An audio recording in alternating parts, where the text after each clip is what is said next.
became the father of Nahor. And after he became the father of Nahor, Sarah lived 200 years and had other sons and daughters. When Nahor had lived 29 years, he became the father of Terah.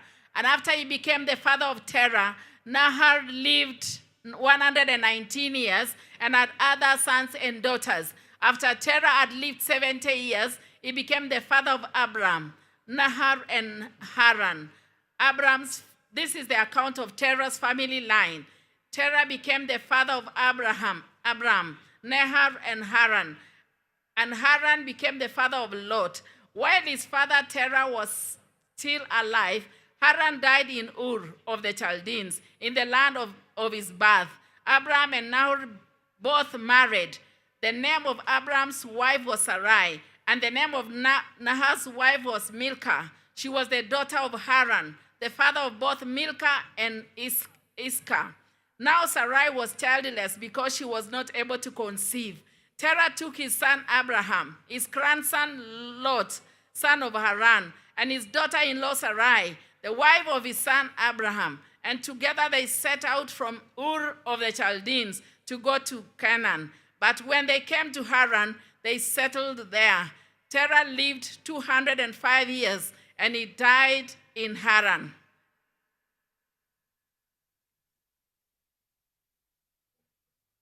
Genesis, Nancy Tele, Genesis chapter 12. The Lord had said to Abraham, "Go from your country, your people, and your father's household to the land I will show you. I will make you into a great nation, and I will bless you. I will make your name great, and you will be a blessing. I will bless those who bless you, and whoever curses you, I will curse. And all peoples on the earth will be blessed through you." So Abraham went as the Lord had told him, and Lot went with him. Abraham was 75 years old when he set out from Haran. He took his wife Sarai, his nephew Lot, all the possessions they had accumulated, and the people they had acquired in Haran, and they set out for the land of Canaan, and they arrived there. Abraham traveled through the land as far as the site of the great tree of Moreh at Shechem. At that time, the Canaanites were in the land. The Lord appeared to Abraham and said, "To your offspring I will give this land." So he built an altar there to the Lord, who had appeared to him. From there he went on toward the hill city of Bethel and pitched his tent with Bethel on the west and Ai on the east. There he built an altar to the Lord and called on the name of the Lord. Then Abraham set out and continued toward the Negev. Now there was a famine in the land, and Abraham went down to Egypt to live there for a while because the famine was severe. As he was about to enter Egypt, he said to his wife Sarai, "I know what a beautiful woman you are. When the Egyptians see you, they will say, 'This is his wife.' Then they will kill me, but will let you live. Say you are my sister, so that I will be treated well. For your sake, and my life will be spared because of you." When Abraham came to Egypt, the Egyptians saw that Sarai was a very beautiful woman. And when Pharaoh's officials saw her, they praised her to Pharaoh, and she was taken into his palace. He treated Abraham well for her sake, and Abraham acquired sheep and cattle, male and female, donkeys, male and female servants, and camels. But the Lord inflicted serious diseases on Pharaoh and his household because of Abraham's wife Sarai. So Pharaoh summoned Abraham. "What have you done to me?" he said. "Why didn't you tell me she was your wife? Why did you say she's my sister? So that I took her to be my wife. Now then, here is your wife. Take her and go."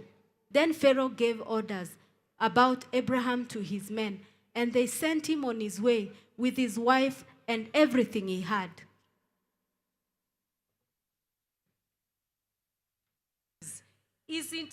Is not the whole land before you? Let us part company. If you go to the left, I will go to the right. If you go to the right, I'll go to the left.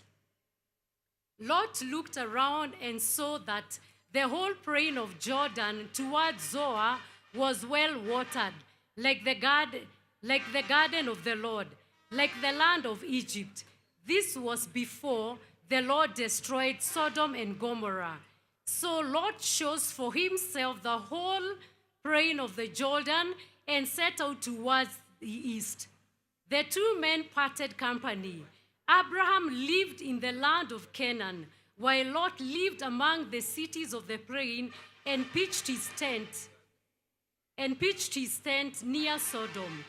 Now the people of Sodom were wicked and were sinning greatly against the Lord. The Lord said to Abraham, after Lot had parted from him, "Look around from where you are, to the north and to the south and to the east and west. All the land that you see, I will give to you and your offsprings forever. I will make your offspring like the dust of the earth, so that if anyone could count the dust, then your offspring could be counted. Go, walk through the length and the breadth of the land, for I am giving it to you."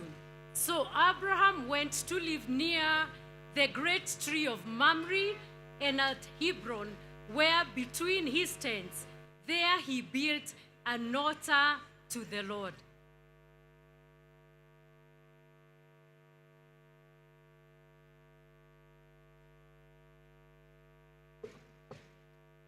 Eliud Mambo, Genesis 14.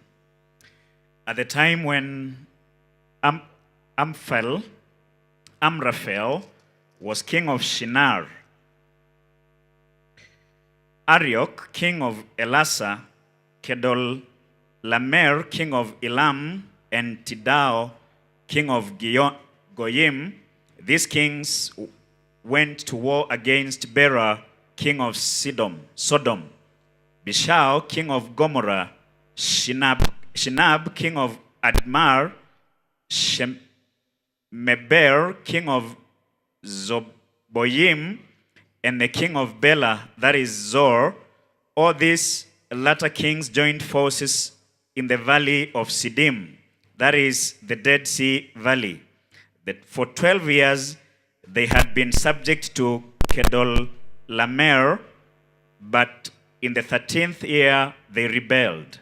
In the 14th year, Kedorlaomer and the kings allied with him went out and defeated the Rephites in Ashtoreth Karnaim, the Zuzites in Ham, the Emites in Shaver Kiriathaim, and the Horites in the hill country of Seir, as far as El Paran near the desert.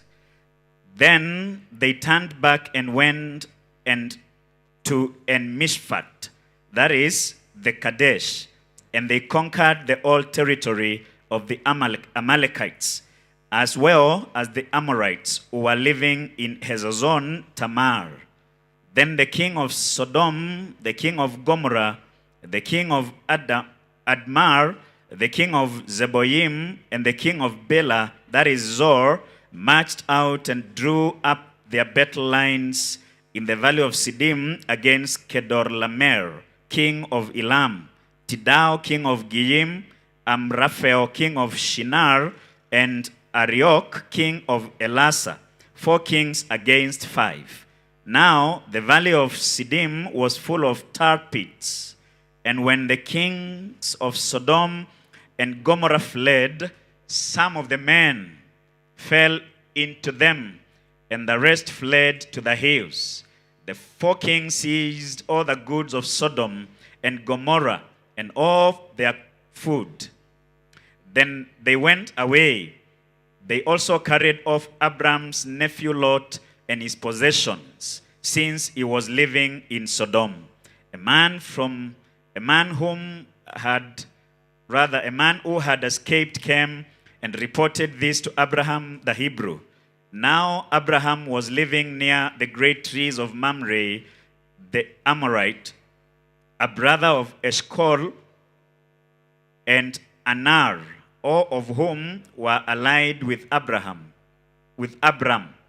When Abram heard that his relative had been taken captive, he called out for 318 trained men born in his household and went in pursuit as far as Dan. During the night, Abram divided his men and to attack them, and he routed them, pursuing them as far as Hobar, north of Damascus.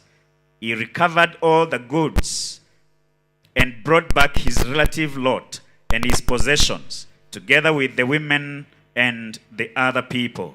After Abram returned from defeating Kedorlaomer and the kings allied with him, the king of Sodom came out to meet him in the valley of Shaver, that is, the king's valley. Then Melchizedek, king of Salem, brought out bread and wine. He was priest of God Most High, and he blessed Abram, saying, Blessed be Abram, by God Most High, creator of heaven and earth, and praise be to God Most High, who delivered your enemies into your hand. Then Abram gave him a tenth of everything. The king of Sodom said to Abram, Give me the people and keep the goods for yourself. But Abram said to the king of Sodom, With raised hand I have sworn an oath to the Lord, God Most High, creator of heaven and earth, that I will accept nothing belonging to you, not even a thread or a strap of a sandal, so that you will never be able to say, I made Abraham rich. I will accept nothing but what my men have eaten, and the share that belongs to the who went with me, and to Aner, Eshcol, and Mamre. Let them have their share.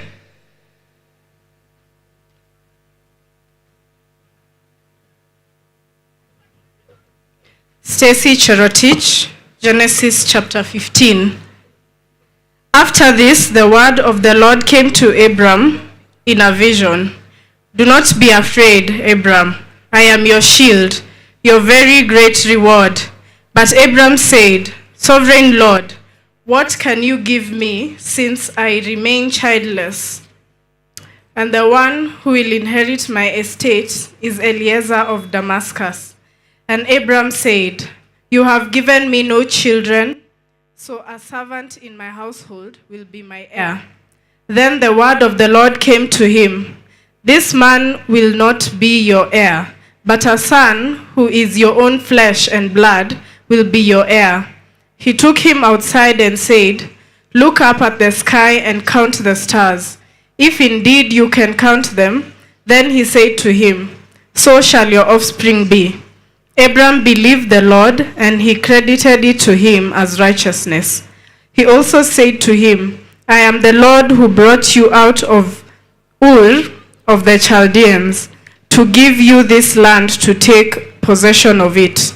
But Abram said, Sovereign Lord, how can I know that I will gain possession of it?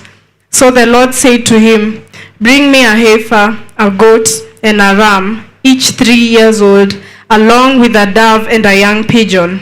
Abram brought all these to him, cut them in two, and arranged the halves opposite each other. The birds, however, he did not cut in half. Then birds of the prey came down to the carcasses, but Abram drove them away.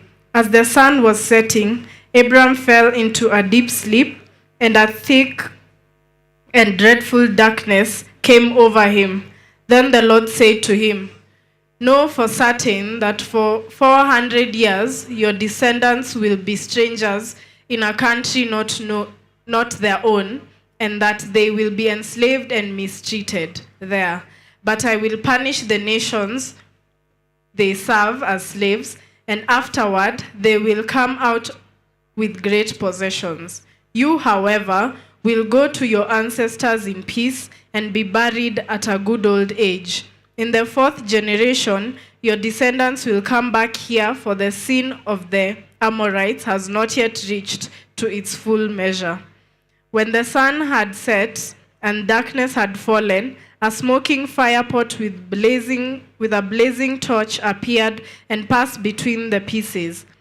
On that day, the Lord made a covenant with Abram and said, "To your descendants I will give this land, from the Wadi of Egypt to the great river of the Euphrates, the land of the Kenites, Kenizzites, Kadmonites, Hittites, Perizzites, Raphites, Amorites, Canaanites, Girgashites, and Jebusites."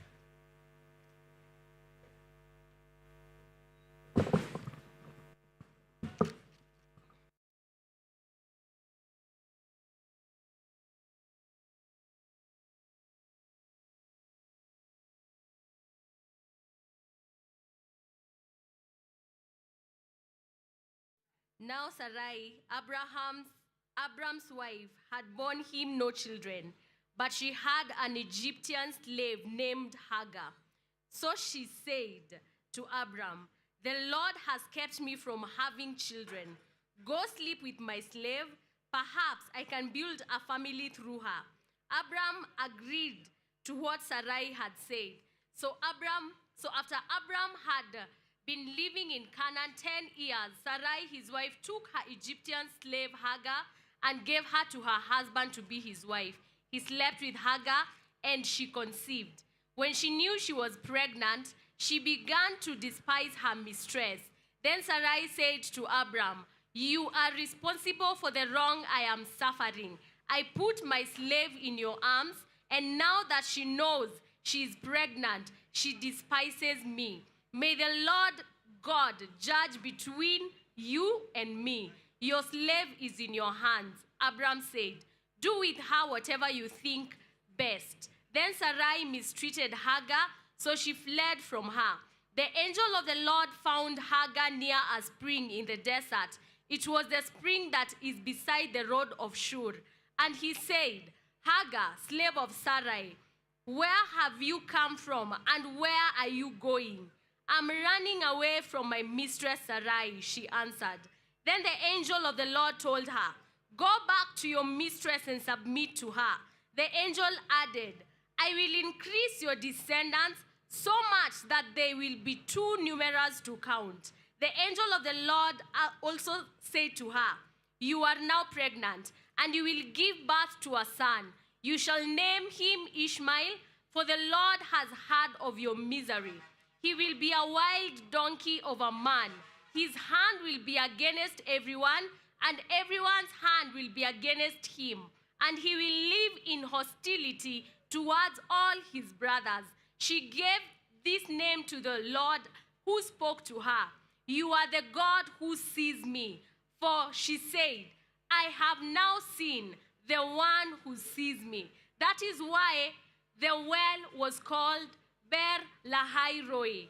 It is still there between Kadesh and Bered.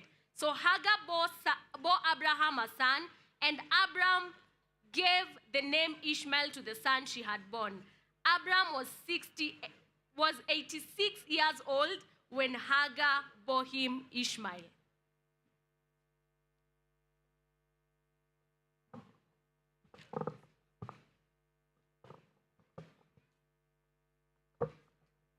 Kituto Siengo is my name. Jina langu ni Kituto Siengo, nitasoma kwa Kiswahili.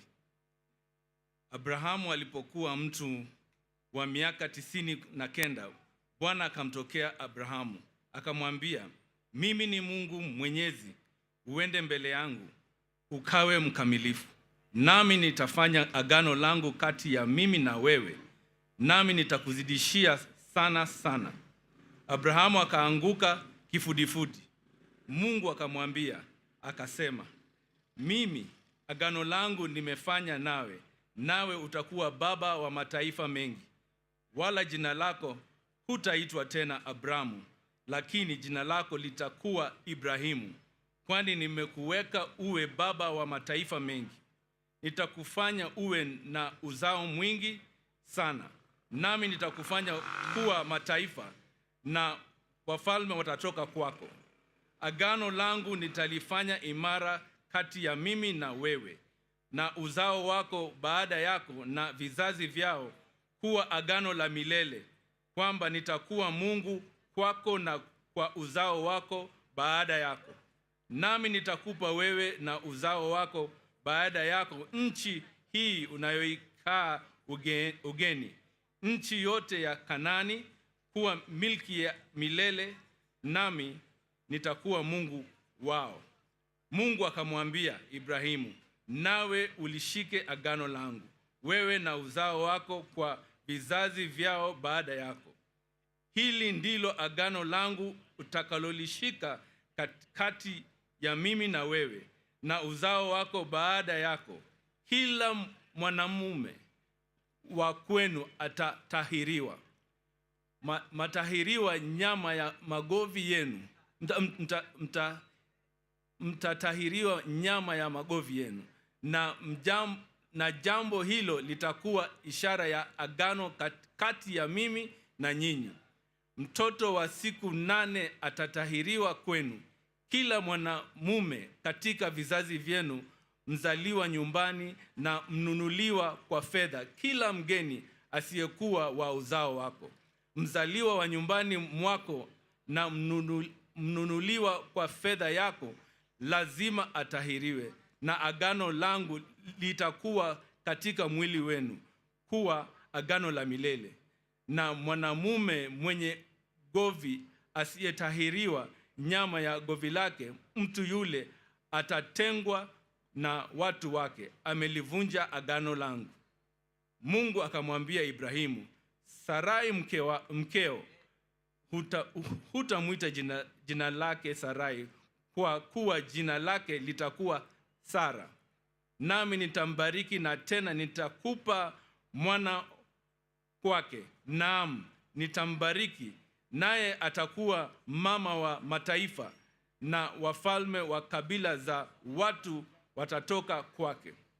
Ndipo Ibrahimu akaanguka kifudifudi, akacheka, akasema moyoni, je, mtu wa umri wa miaka 100 kwake atazaliwa mtoto? Naye Sara mwenye umri wa miaka 90 atazaa? Ibrahimu akamwambia Mungu, lao kwamba Ishmaeli angeishi mbele yako.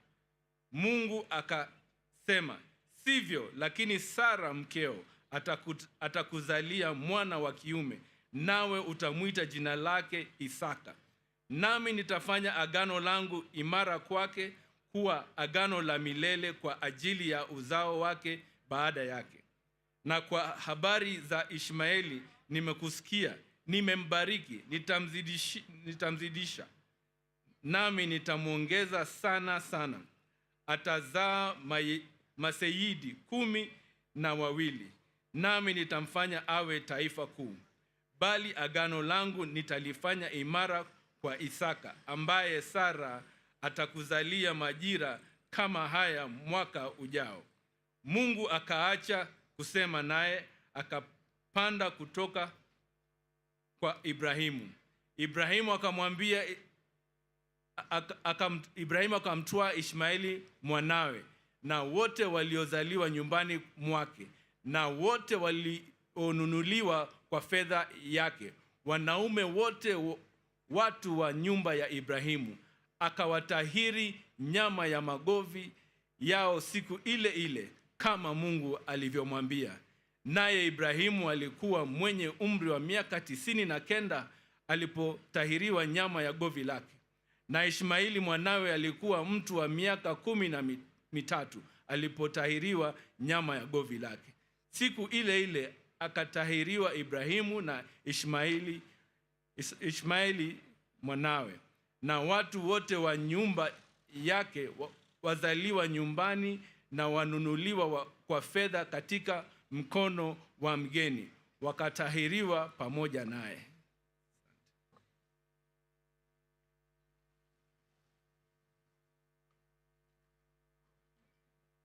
Susan Jerry, reading Genesis 18. The Lord appeared to Abraham near the great trees of Mamre while he was sitting at the entrance to his tent in the heat of the day. Abraham looked up and saw 3 men standing nearby. When he saw them, he hurried from the entrance of the tent to meet them and bowed low to the ground. He said, if I have found favor in your eyes, my Lord, do not let your servant pass by. Let a little water be brought, and then you may wash all your feet and rest under this tree. Let me get you something to eat so you can be refreshed, and then you can go on your way, now that you have come to your servant. Very well, they answered, do as you say. So Abraham hurried into the tent to Sarah. Quick, he said, get 3 seahs, 1 of the finest flour, and knead it and bake some bread. Then he ran to the herd and selected a choice, tender calf and gave it to a servant who hurried to prepare it.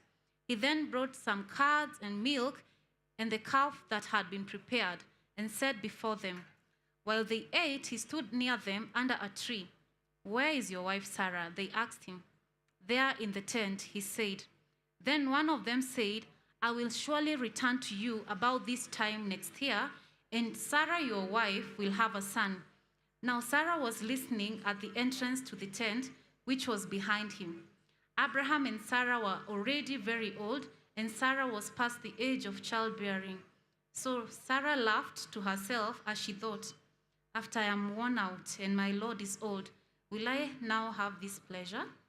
Then the Lord said to Abraham, why did Sarah laugh and say, will I really have a child now that I'm old? Is anything too hard for the Lord?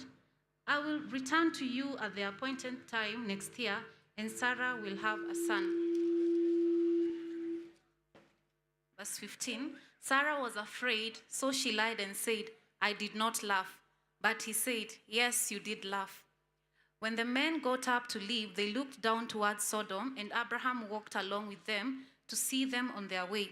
Then the Lord said, shall I hide from Abraham what I am about to do? Abraham will surely become a great and powerful nation, and all nations on earth will be blessed through him. For I have chosen him so that he will direct his children and his household after him to keep the way of the Lord by doing what is right and just. So the Lord will bring about for Abraham what he has promised him. Then the Lord said, the outcry against Sodom and Gomorrah is so great and their sin is so grievous that I will go down and see if what they have done is bad as the outcry that has been reached to me. If not, I will know. The men turned away and went towards Sodom, but Abraham remained standing before the Lord. Then Abraham approached him and said, will you sweep away the righteous with the wicked? What if there are 50 righteous people in the city? Will you really sweep it away and not spare the place for the sake of the 50 righteous people in it? Far be it from you to do such a thing, to kill the righteous with the wicked, treating the righteous and the wicked alike. Far it be from you. Will not the judge of all the earth do right? The Lord said, if I find 50 righteous people in the city of Sodom, I will spare the whole place for their sake. Then Abraham spoke and said, now that I have been so bold as to speak to the Lord, though I am nothing but dust and ashes, what if the number of the righteous is 5 less than 50? Will you destroy the whole city for lack of 5 people? If I find 43 there, he said, I will not destroy it. Once again he spoke to him, what if only 40 are found there? He said, for the sake of 40, I will not do it. Then he said, may the Lord not be angry, but let me speak. What if only 30 can be found there? He said, I will not do it if I find 30. Abraham said, now that I have been so bold as to speak to the Lord, what if only 20 can be found there? He said, for the sake of 20, I will not destroy it. Then he said, may the Lord not be angry, but let me speak just once more. What if only 10 men can be found there? He answered, for the sake of 10, I will not destroy it. When the Lord had finished speaking with Abraham, he left, and Abraham returned home.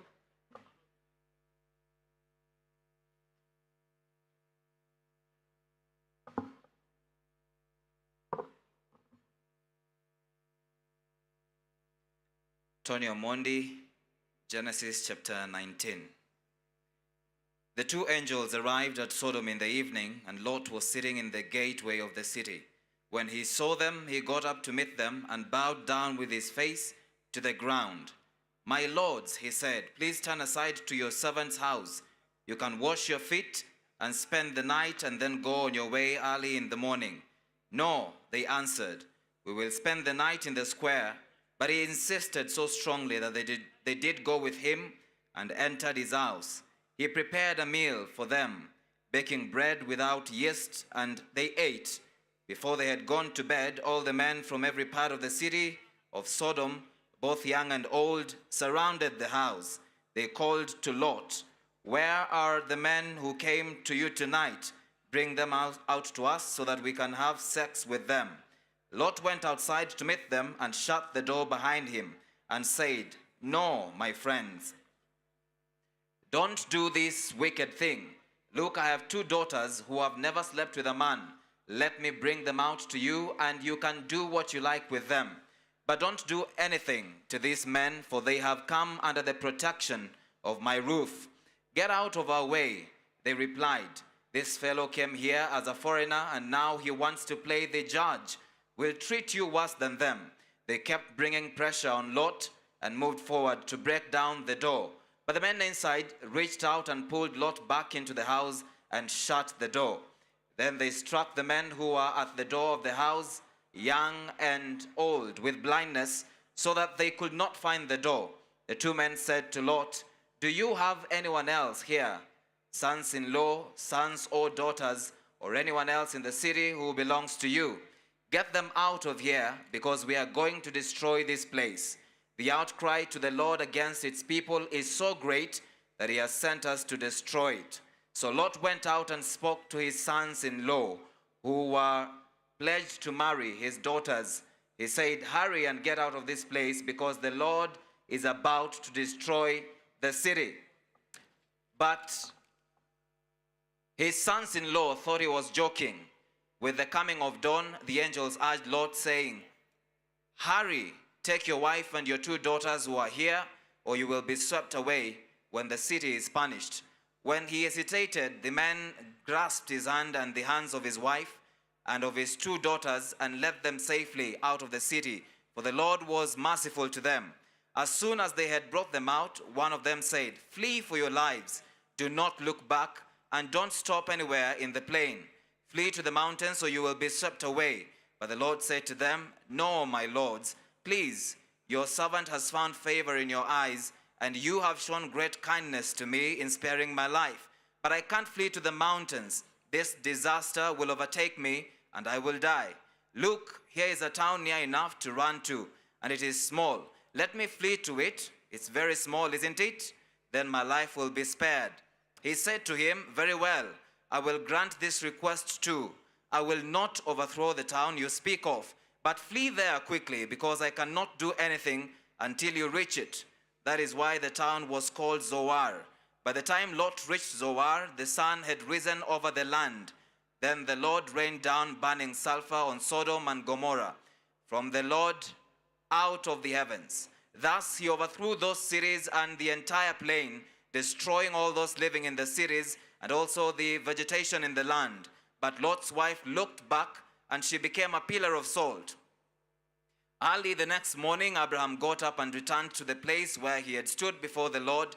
He looked down toward Sodom and Gomorrah, toward all the land of the plain, and he saw dense smoke rising from the land, like smoke from a furnace. So when God destroyed the cities of the plain, he remembered Abraham, and he brought Lot out of the catastrophe that overthrew the cities where Lot had lived. Lot and his 2 daughters left Zoar and settled in the mountains, for he was afraid to stay in Zoar. He and his 2 daughters lived in a cave. One day the older daughter said to the younger, our father is old, and there is no man around here to give us children, as is the custom all over the earth. Let's get our father to drink wine and then sleep with him and preserve our family line through our father. That night they got their father to drink wine, and the older daughter went in and slept with him. He was not aware of it when she lay down or when she got up. The next day, the older daughter said to the younger, last night I slept with my father. Let's get him to drink wine again tonight, and you go in and sleep with him so that we can preserve our family line through our father. So they got their father to drink wine that night also. And the younger daughter went in and slept with him. Again, he was not aware of it when she lay down or when she got up. So both of Lot's daughters became pregnant by their father. The older daughter had a son, and she named him Moab. He is the father of the Moabites of today. The younger daughter also had a son, and she named him Ben-Ami. He is the father of the Ammonites of today.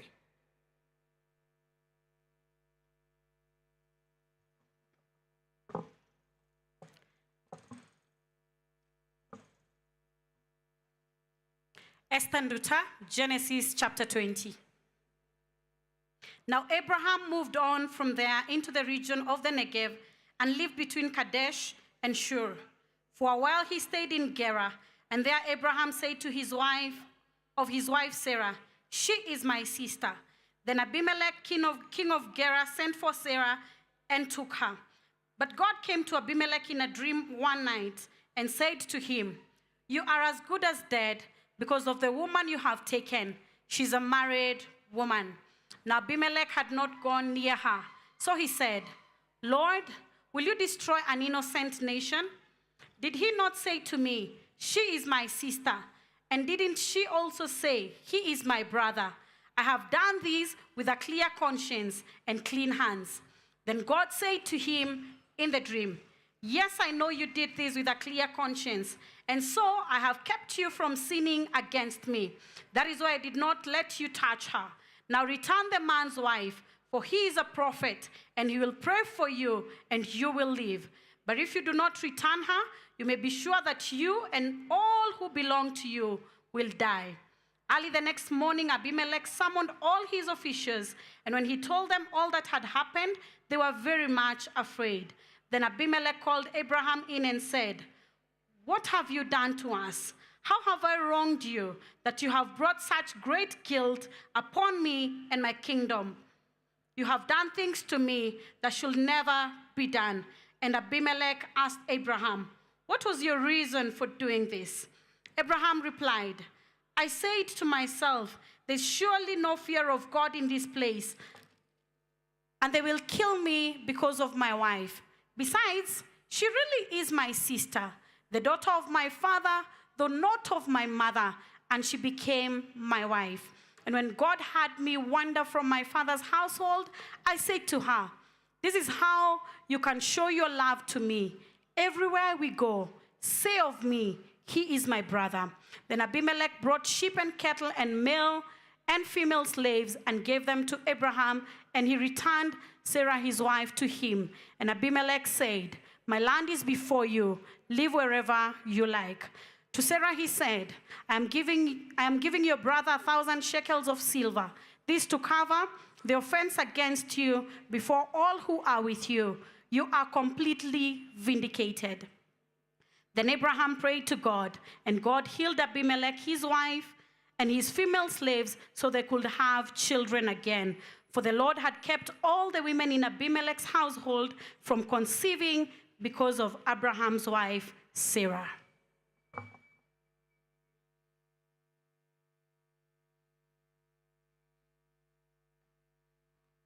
Pauline Mureithi, chapter 21. Now the Lord was gracious to Sarah, as he had said, and the Lord did for Sarah what he had promised. Sarah became pregnant and bore a son to Abraham in his old age, and at the very time God had promised him.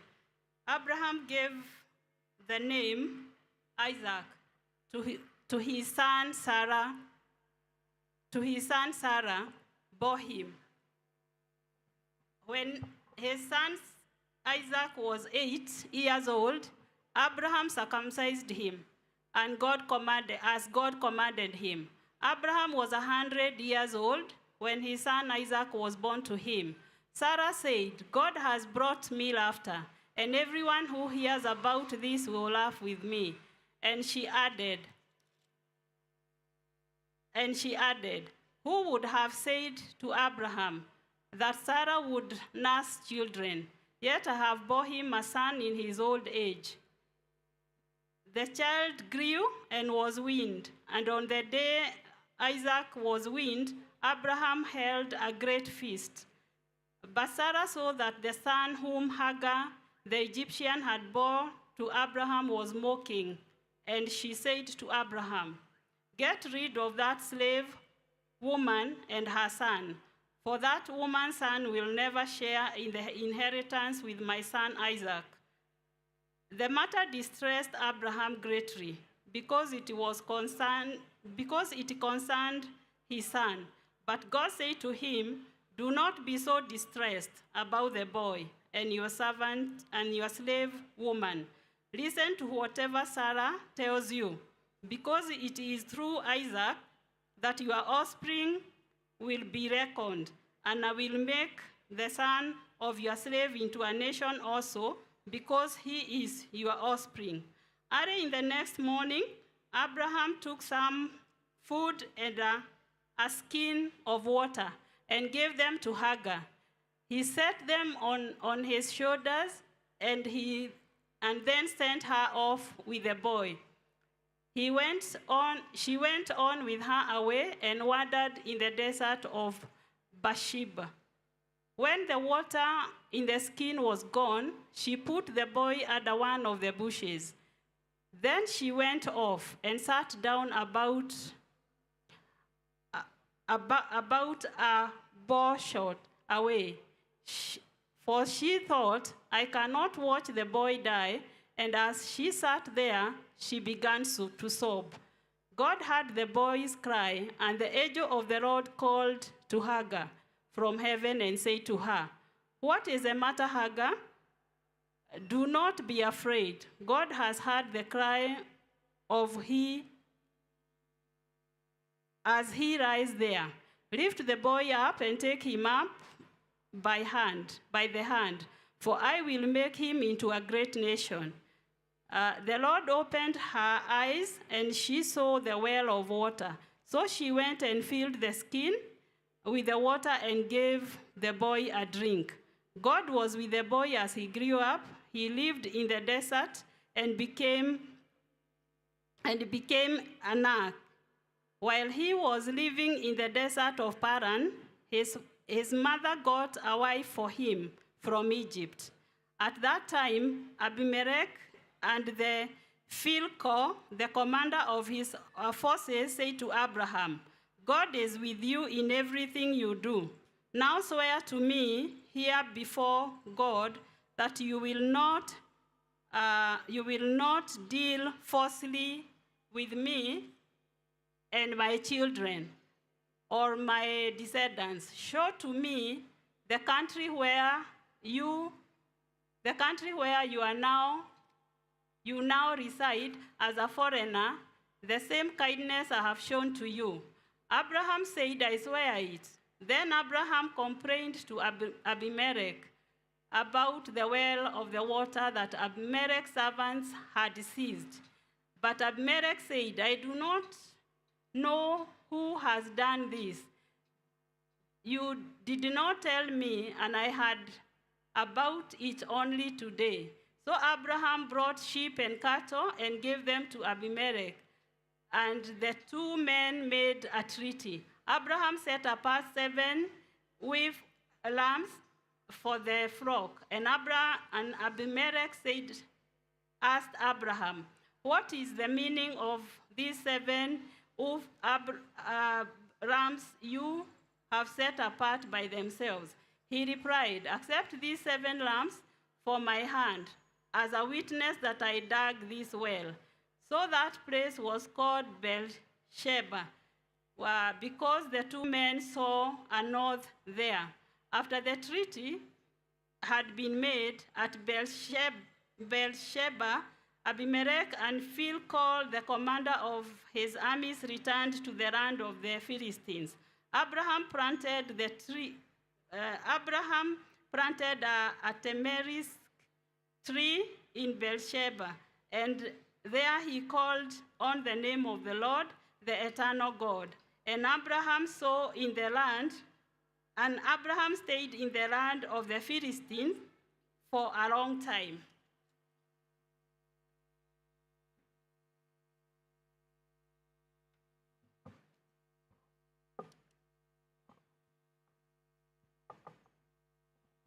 Njokimbogwa, I'll be reading Genesis chapter 22.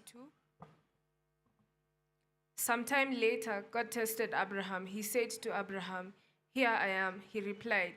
God said, "Take your son, your only son, whom you love, Isaac, and go to the region of Moriah. Sacrifice him there as a burnt offering on the mountain I will show you." Early the next morning, Abraham got up and loaded his donkey. He took with him 2 of his servants and his son Isaac. When he had cut enough wood for the burnt offering, he set out for the place God had told him about.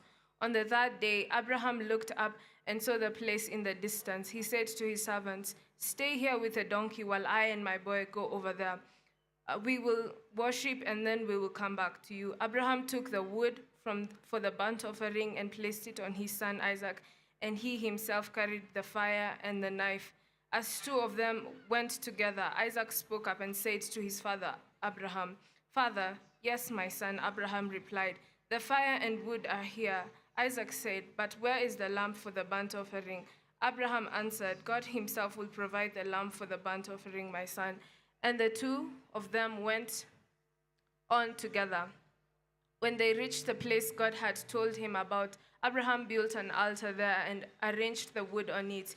He bound his son Isaac and laid him on the altar on top of the wood. Then he reached out his hand and took the knife to slay his son. But the angel of the Lord called out to him from heaven, "Abraham, Abraham." "Here I am," he replied. "Do not lay a hand on the boy," he said. "Do not do anything to him. Now I know that you fear God, because you have not withheld from me your son, your only son." Abraham looked up, and there in a thicket he saw a ram caught by its horn. He went over, took the ram, and sacrificed it as a burnt offering instead of his son. So Abraham called the place, "The Lord will provide," and to this day it is said, "On the mountain of the Lord it will be provided." The angel of the Lord called to Abraham from heaven and a second time and said, "I swear by myself, declares the Lord, that because you have done this and have not withheld your son, your only son, I will surely bless you and make your descendants as numerous as the stars in the sky and as the sand of the seashore. Your descendants will take possession of the cities of their enemies, and through your offering, all nations on earth will be blessed because you obeyed me." Then Abraham returned to his servants, and they set off together for Beersheba, and Abraham stayed in Beersheba, Nahor's sons. Sometime later, Abraham told Milcah, is also a mother, she had borne sons to your brother Nahor: Uz, the firstborn, Buz, his brother, Kemuel, the father of Aram, Kesed, Hazor, Pildash, Jildah, and Bethuel. Bethuel became the father of Rebekah. Milcah bore these 8 sons to Abraham's brother Nahor. His concubine, whose name was Reumah, also had sons: Teba, Gaham, Tahash, and Makkah.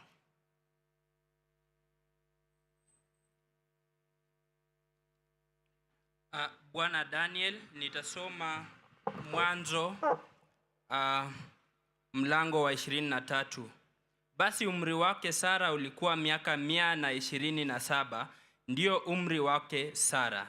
Sara akafa katika Kiarat Arba, ndio Hebron, katika nchi ya Kanani. Ibrahimu akaja kumlilia Sara na kumwombolezea. Akaondoka Ibrahimu kutoka mbele ya maiti wake. Akasema na wazawa wa Hethi, akinena, mimi ni mgeni, ninatembea kwenu. Nipeni mahali pa kuzikia kwenu, pawe pangu, nimzike maiti wangu, atoke mbele yangu. Wazawa wa Hethi wakamjibu Ibrahimu, wakamwambia, utusikie, Bwana, ndiwe mtu mkuu sana kwetu. Uzike maiti wako katika kaburi lile utakalochagua katika makaburi yetu. Hapana mtu kwetu atakaye kuzuilia kaburi lake. Usizike maiti wako.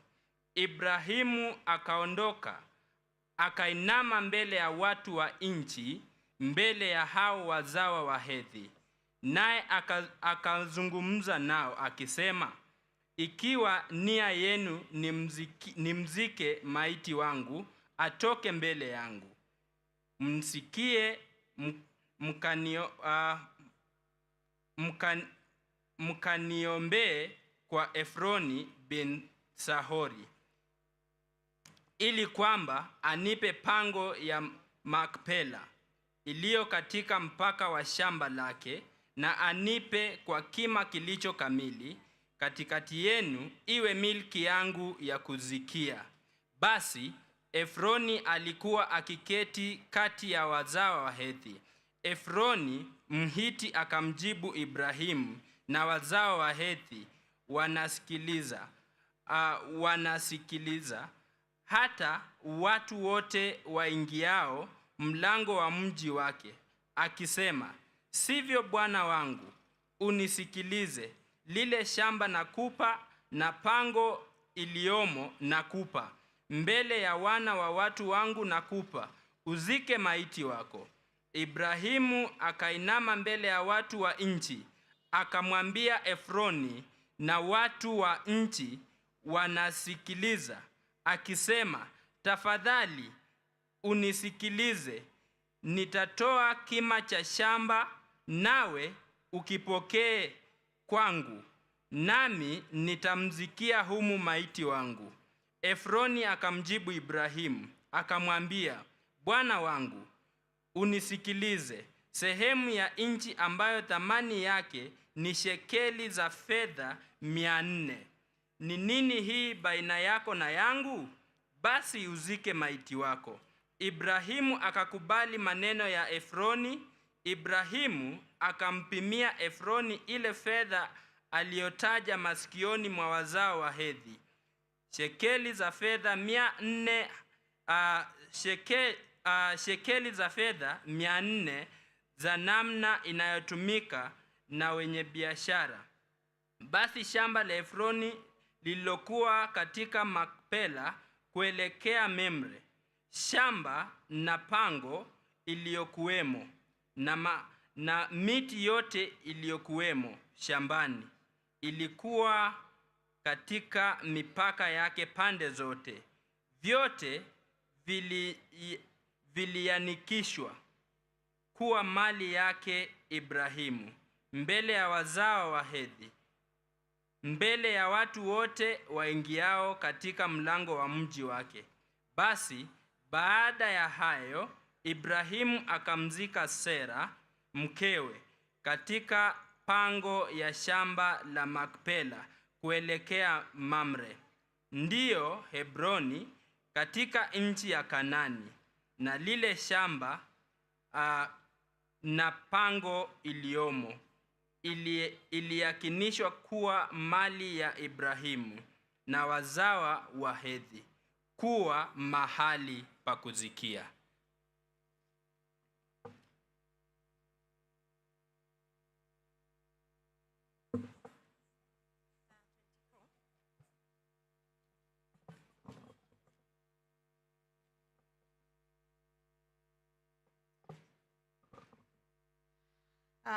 Genesis chapter 24, the story of Isaac and Rebekah.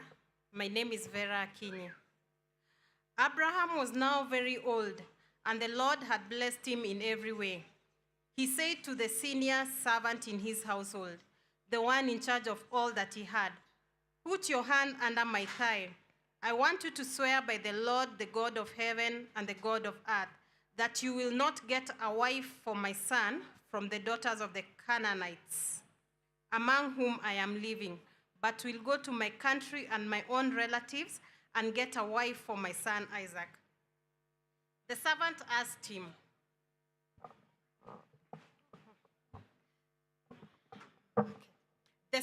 asked him, what if the woman is unwilling to come back with me to this land? Shall I then take your son back to the country you came from? Make sure that you do not take my son back there. Abraham said, the Lord, the God of heaven, who brought me out of my father's household and my native land, and who spoke to me and promised me an oath, saying, To your offspring I will give this land. He will send his angels before you so that you can get a wife for my son from there. If the woman is unwilling to come back with you, then you will be released from this oath of mine. Only do not take my son back there." So the servant put his hand under the thigh of his master Abraham and swore an oath to him concerning this matter. Then the servant left, taking with him 10 of his master's camels, loaded with all kinds of good things from his master. He set out for Aram, Naharaim, and made his way to the town of Nahor. He had the camels kneel down near the well outside the town. It was toward evening, the time the women go out to draw water. Then he prayed, "Lord God of my master Abraham, make me successful today and show kindness to my master Abraham. See, I am standing beside this spring, and the daughters of the townspeople are coming out to draw water. May it be that when I say to a young woman, 'Please, let down your jar that I may have a drink,' and she says, 'Drink, and I'll water your camels too,' let her be the one you have chosen for your servant Isaac. By this, I will know that you have shown kindness to my master." Before he had finished praying, Rebekah came out with her jar on her shoulder. She was the daughter of Bethuel, son of Milcah, who was the wife of Abraham's brother Nahor. The woman was very beautiful, a virgin. No man had ever slept with her. She went down to the spring, filled her jar, and came up again. The servant hurried to meet her and said, "Please give me a little water from your jar."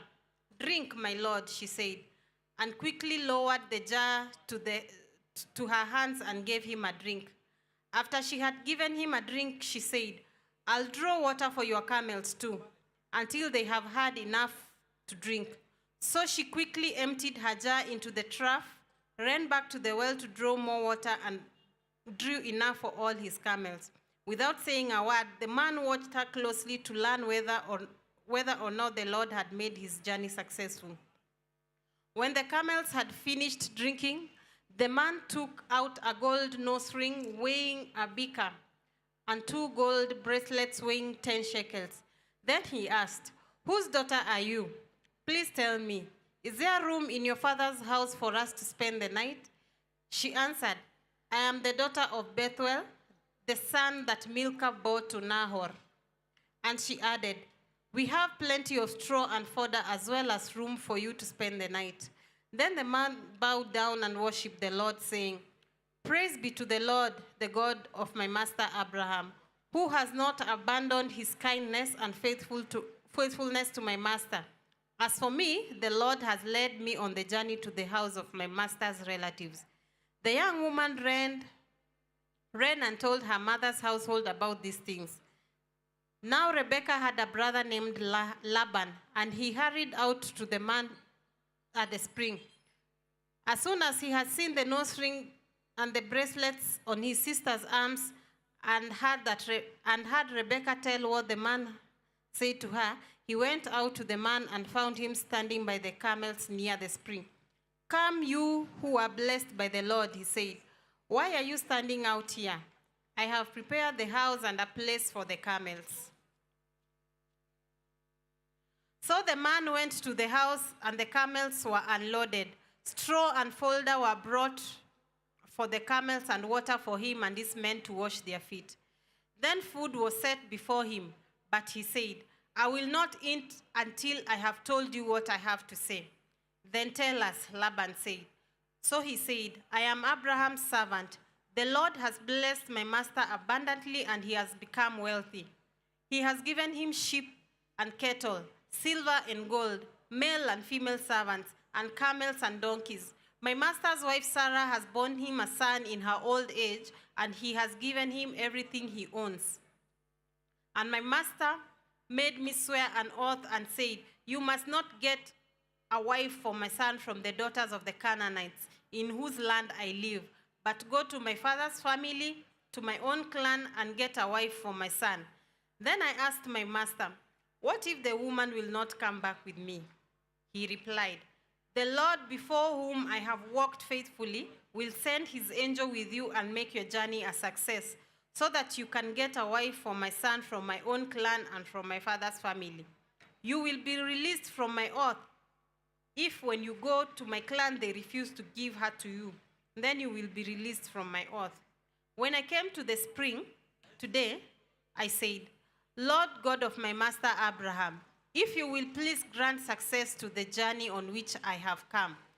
See, I am standing beside this spring. If a young woman comes out to draw water and I say to her, please let me drink a little water from your jar. And if she says to me, drink and I'll draw water for your camels too, let her be the one the Lord has chosen for my master's son. Before I finished praying in my heart, Rebekah came out with her jar on her shoulder. She went down to the spring and drew water. And I said to her, please give me a drink. She quickly lowered her jar from her shoulder and said, drink, and I'll water your camels too. So I drank, and she watered the camels also. I asked her, whose daughter are you?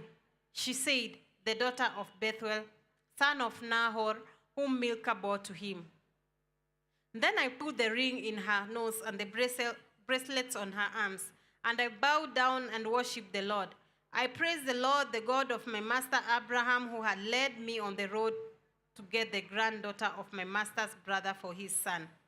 Now if you will show kindness and faithfulness to my master, tell me; if not, tell me so I may know which way to turn. Laban and Bethuel answered, this is from the Lord. We can say nothing to you one way or the other.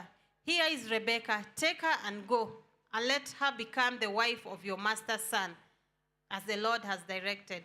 When Abraham's servant heard what they said, he bowed down to the ground before the Lord. Then the servant brought out gold and silver jewelry and articles of clothing and gave them to Rebekah. He also gave costly gifts to her brother and to her mother. Then he and the men who were with him ate and drank and spent the night there. When they got up the next morning, he said, send me on my way to my master. But her brother and mother replied, let the young woman remain with us 10 days or so, then you may go. But he said to them, do not detain me now. The Lord has granted success to my journey. Send me on my way so that I may go to my master. Then they said, let's call the young woman and ask her about it. So they called Rebekah and asked her, will you go with this man? I will go, she said. So they sent their sister Rebekah on her way, along with her nurse and Abraham's servant and his men. And they blessed Rebekah and said to her, our sister, may you increase to thousands upon thousands. May your offspring possess the cities of their enemies. Then Rebekah and her attendants got ready and mounted the camels and went back with the man. So the servant took Rebekah and left. Now Isaac had come from Beer-lahai-roi, for he was living in the Negev. He went out to the field one evening to meditate, and as he looked up, he saw camels approaching. Rebekah also looked up and saw Isaac. She got down from her camel and asked the servant, who is that man in the field coming to meet us? He is my master, the servant answered. So she took her veil and covered herself. Then the servant told Isaac all he had done. Isaac brought her into the tent of his mother, Sarah, and he married Rebekah. So she became his wife, and he loved her, and Isaac was comforted after his mother's death.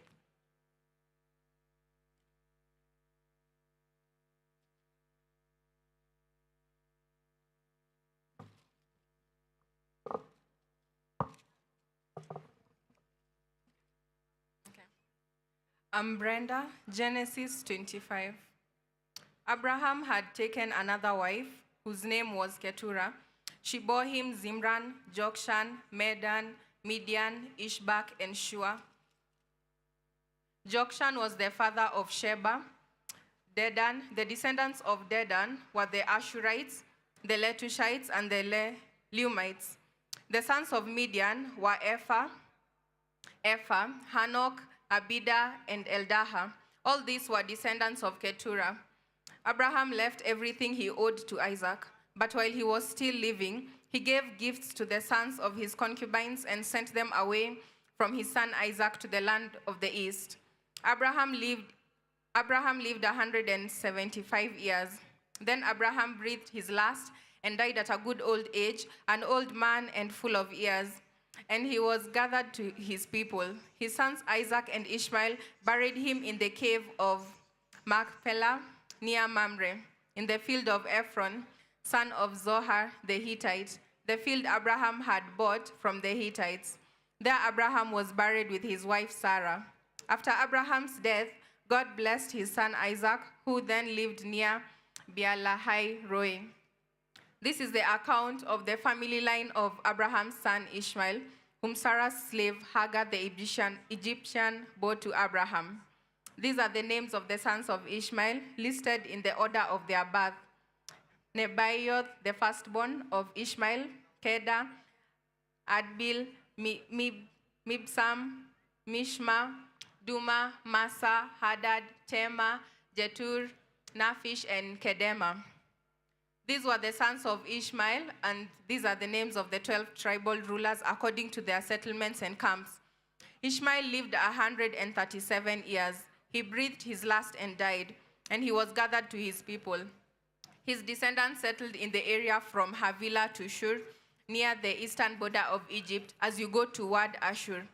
And they lived in hostility toward all the tribes related to them. This is the account of the family line of Abraham's son Isaac. Abraham became the father of Isaac, and Isaac was 40 years old when he married Rebekah, daughter of Bethuel, the Aramean from Paddan Aram, and sister of Laban the Aramean. Isaac prayed to the Lord and on behalf of his wife, because she was childless. The Lord answered his prayer, and his wife Rebekah became pregnant. The babies jostled each other within her, and she said, "Why is this happening to me?" So she went to inquire of the Lord. The Lord said to her, "Two nations are in your womb, and two peoples from within you will be separated. One people will be stronger than the other, and the older will serve the younger." When the time came for her to give birth, there were twin boys in her womb. The first to come out was red, and his whole body was like a hairy garment, so they named him Esau.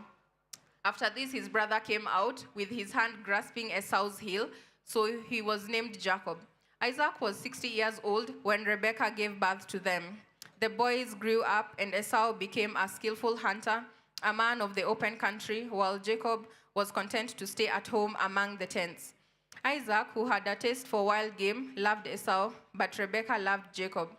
Once, when Jacob was cooking some stew, Esau came in from the open country, famished. He said to Jacob, "Quick, let me have some of that red stew. I'm famished." That is why he was called Edom. Jacob replied, "First sell me your birthright. Look, I'm about to die." Esau said, What good is the birthright to me?" But Jacob said, "Swear to me first." So he swore an oath to him, selling his birthright to Jacob. Then Jacob gave Esau some bread and some lentil stew. He ate and drank, and then got up and left. So Esau despised his birthright.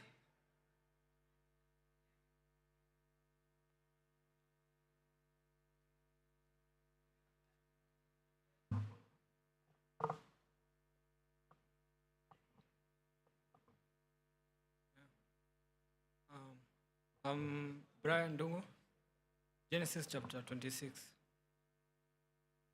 Now there was a famine in the land, besides the previous famine in Abraham's time. And Isaac went to Abimelech, king of Philistines, in Gerar. The Lord appeared to Isaac and said, "Do not go down to Egypt. Live in the land where I tell you to live. Stay in this land for a while, and I will be with you and will bless you. For to you and your descendants I will give all these lands, and I will confirm the oath I swore to your father Abraham. I will make your descendants as numerous as the stars in the sky, and will give them all these lands, and through your offsprings all nations on earth will be blessed, because Abraham obeyed me and did everything I required of him, keeping my commands, my decrees, and my instructions. So Isaac stayed in Gerar. When the men of that place asked him about his wife, he said, "She is my sister," because he was afraid to say, "She is my wife." He thought, "The men this place might kill me on account of Rebekah, because she is beautiful." When Isaac had been there a long time, Abimelech, king of the Philistines, looked down from a window and saw Isaac caressing his wife, Rebekah. So Abimelech summoned Isaac and said, "She is really your wife. Why did you say she is my sister?" Isaac answered him, "Because I thought I might lose my life on account of her." Then Abimelech said, "What is this you have done to us? One of the men might well have slept with your wife, and you would have brought guilt upon us." So Abimelech gave orders to all the people, "Anyone who harms this man or his wife shall surely be put to death." Isaac planted crops in that land, and the same year reaped 100-fold, because the Lord blessed him. The man became rich, and his wealth continued to grow until he became very wealthy. He had so many flocks and herds and servants that the Philistines envied him. So all the wells that his father's servants had dug in time of his father Abraham, the Philistines stopped up, filling them with earth. Then Abimelech said to Isaac, "Move away from us. You have become too powerful for us." So Isaac moved away from there and encamped in the valley of Gerar, where he settled. Isaac reopened the wells that had been dug in the time of his father Abraham, which the Philistines had stopped up after Abraham died, and he gave them the same names his father had given them. Isaac's servants dug in the valley and discovered a well of fresh water there. But the herders of Gerar quarreled with those of Isaac and said, "The water is ours." So he named the well Esek, because they disputed with him. Then they dug another well, but they were quarreled over that one also. So he named it Sitnah. He moved on from there and dug another well, and no one quarreled over it. He named it Rehoboth, saying, "Now the Lord has given us room, and we will flourish in the land." From there, he went up to Beersheba. That night, the Lord appeared to him and said, "I am the God of your father Abraham. Do not be afraid, for I am with you. I will bless you, and will increase the number of your descendants. For the sake of my servant Abraham." Isaac built an altar there and called on the name of the Lord. There he pitched his tent, and there his servants dug a well. Meanwhile, Abimelech came to him from Gerar with Ahuzzath, his personal advisor, and Phicol, the commander of his forces. Isaac asked them, "Why have you come to me, since you were hostile to me and sent me away?" They answered, "We saw clearly that the Lord was with you, so we said, there ought to be a sworn agreement between us and you. Let us make a treaty with you, that you will do us no harm, just as we did not harm you, but always treated you well and sent you away peacefully. And now you are blessed by the Lord." Isaac then made a feast for them, and they ate and drank. Early the next morning, the men swore an oath to each other. Then Isaac sent them on their way, and they went away peacefully. That day Isaac's servants came and told him about the well they had dug. they said, "We have found water." He called it Sheba, and to this day the name of the town has been Beersheba. When Esau was 40 years old, he married Judith, daughter of Beri the Hittite, and also Basemath, daughter of Elon, and Elon the Hittite. They were a source of grief to Isaac and Rebekah.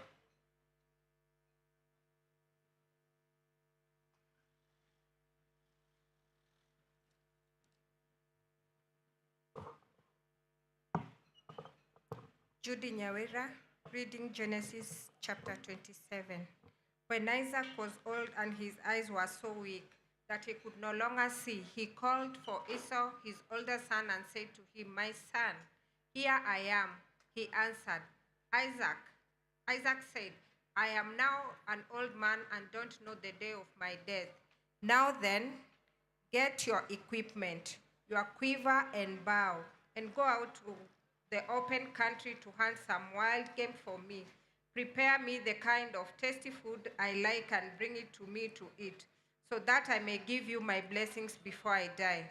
Now Rebekah was listening as Isaac spoke to his son Esau. When Esau left for the open country to hunt game and bring it back, Rebekah said to her son Jacob, "Look, I overheard your father say to your brother Esau, 'Bring me some game and prepare me some tasty food to eat, so that I may give you my blessing in the presence of the Lord before I die.' Now, my son, listen carefully and do what I tell you. Go out to the flock and bring me 2 choice young goats, so I can prepare some tasty food for your father, just the way he likes it. Then take it to your father to eat, so that he may give you his blessings before he dies." Jacob said to Rebekah his mother, "But my brother Esau is a hairy man, while I have smooth skin. What if my father touches me? I would appear to be tricking him and would bring down a curse on myself rather than a blessing." His mother said to him, "My son, let the curse fall on me. Just do what I say. Go and get them for me." So he went and got them and brought them to his mother, and she prepared some tasty food, just the way his father liked it. Then Rebekah took the best clothes of Esau, her older son, which she had in the house, and put them on her younger son Jacob. She also covered his hands and the smooth part of his neck with the goat skin. Then she handed to her son Jacob the tasty food and the bread she had made. He went to his father and said, "My father." "Yes, my son," he answered. "Who is it?" Jacob said to his father, "I am Esau, your firstborn. I have done as you have told me. Please sit up and eat some of my game, so that you may give me your blessing." Isaac asked his son, "How did you find it so quickly, my son?" "The Lord your God gave me success," he replied. Then Isaac said to Jacob, "Come near so I can touch you, my son, to know whether you are really my son Esau or not." Jacob went close to his father Isaac. He touched him and said, "The voice is the voice of Jacob, but the hands are the hands of Esau." He did not recognize him, for his hands were hairy like those of his brother Esau. So he proceeded to bless him. "Are you really my son Esau?" he asked. "I am," he replied. Then he said, "My son, bring me some of your game to eat, so that I may give you my blessing." Jacob brought it to him and he ate, and he brought some wine and he drank. Then his father Isaac said to him, "Come here, my son, and kiss me." So he went to him and kissed him. When Isaac caught the smell of his clothes, he blessed him and said, "Ah, the smell of my son is like the smell of a field that the Lord has blessed. May God give you heaven's dew, and earth's richness, and an abundance of grain and new wine. May nations serve you, and peoples bow down to you. Be Lord over your brothers, and may your sons of your mother bow down to you. May those who curse you be cursed, and those who bless you be blessed. After Isaac finished blessing him, and Jacob had scarcely left his father's presence, his brother Esau came in from hunting. He too prepared some tasty food and brought it to his father. Then he said to him, "My father, please sit up and eat some of my game, so that you may give me your blessing." His father Isaac asked him, "Who are you?" "I am your son," he asked, "your firstborn Esau." Isaac trembled violently and said, "Who was it then that hunted me game and brought it to me? I ate it just before you came, and I blessed him. And he did, and indeed he will be blessed." When Esau heard his father's words, he burst out with a loud and bitter cry and said to his father, "Bless me, me too, my father." But he said, "Your brother came deceitfully and took your blessing." Esau said, "Isn't he rightly named Jacob? This is the second time he has taken advantage of me. He took my birthright, and now he takes my blessing." Then he asked, "Haven't you reserved any blessing for me?" Isaac answered Esau, "I have made him lord over you, and have made all his relatives his servants, and I have sustained him with grain and new wine. So what can I possibly do for you, my son?" Esau said to his father, "Do you have only one blessing, my father? Bless me too, my father." Then Esau wept aloud.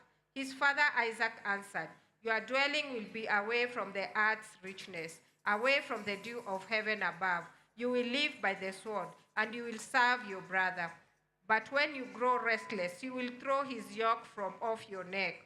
Esau held a grudge against Jacob because of the blessing his father had given him. He said to himself, "The days of mourning for my father are near.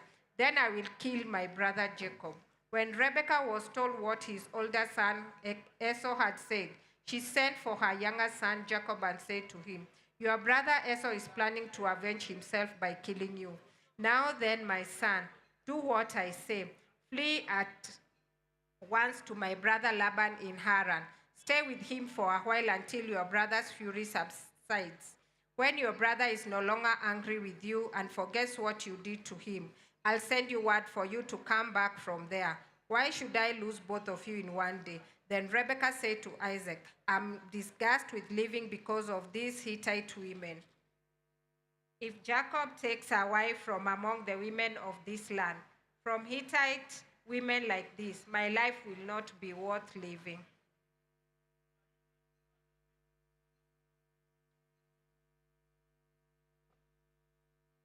My name is Priska. I'm leading Genesis 28. So Isaac called for Jacob and blessed him. Then he commanded him, "Do not marry a Canaanite woman. Go at once at Padan-Aram to the house of your mother's father Bethel. Take a wife for yourself there from among the daughters of Laban, your mother's brother. May God Almighty bless you and make you fruitful and increase your numbers until you become a community of peoples. May he give you and your descendants the blessings given to Abraham, so that you may take possession of the land where you now reside as foreigners, the land God gave to Abraham." Then Isaac sent Jacob on his way, and he went to Padan-Aram to Laban, son of Bethuel, the Aramean, the brother of Rebekah, who was the mother of Jacob and Esau. Now Esau learned that Isaac had blessed Jacob and had sent him to Padan-Aram to take a wife from there. And that's when he blessed him, he commanded him, "Do not marry a Canaanite woman," and take Jacob. And that Jacob had obeyed his father and mother and gone to Padan-Aram. Esau then realized how displeasing the Canaanite women were to his father Isaac. So he went to Ishmael and married Mahalath, the sister of Nahor, and daughter of Ishmael, son of Abraham, in addition to the wives he had already had. Jacob's dream at Bethel. Jacob left Beersheba and set out to Haran. When he reached a certain place, he stopped for a night because the sun had set. Taking one of the stones there, he put it under his hand and lay down to sleep. He had a dream in which he saw a stairway resting on the hearth, with its top reaching to heaven, and the angels of God were ascending and descending on it. There above it stood the Lord, and he said, I am the Lord, the God of your father Abraham and the God of Isaac. I will give you and your descendants the land on which you are lying. Your descendants will be like the dust of the earth, and you will spread out to the west and to the east, to the north and to the south. All people on earth will be blessed through you and your offsprings. I am with you and will watch over you wherever you go, and I will bring you back to this land. I will not leave you until I have done what I have promised you. When Jacob awoke from the sleep, he thought, surely the Lord is in this place, and I was not aware of it. He was afraid and said, how wholesome is this place? This is none other than the house of the Lord, the house of God. This is the gate of heaven. Early the next morning, Jacob took the stone he had placed under his hand and set it up as a pillar and poured oil on top of it. He called that place Bethel, though the city used to be called Luz. Then Jacob made a vow, saying, if God will be with me and will watch over me on this journey I am taking and will give me food to eat and clothes to wear, so that I return safely to my father's household, then the Lord will be my God, and this stone that I have set up as a pillar will be God's house. And of all that you gave me, I will give you a tenth.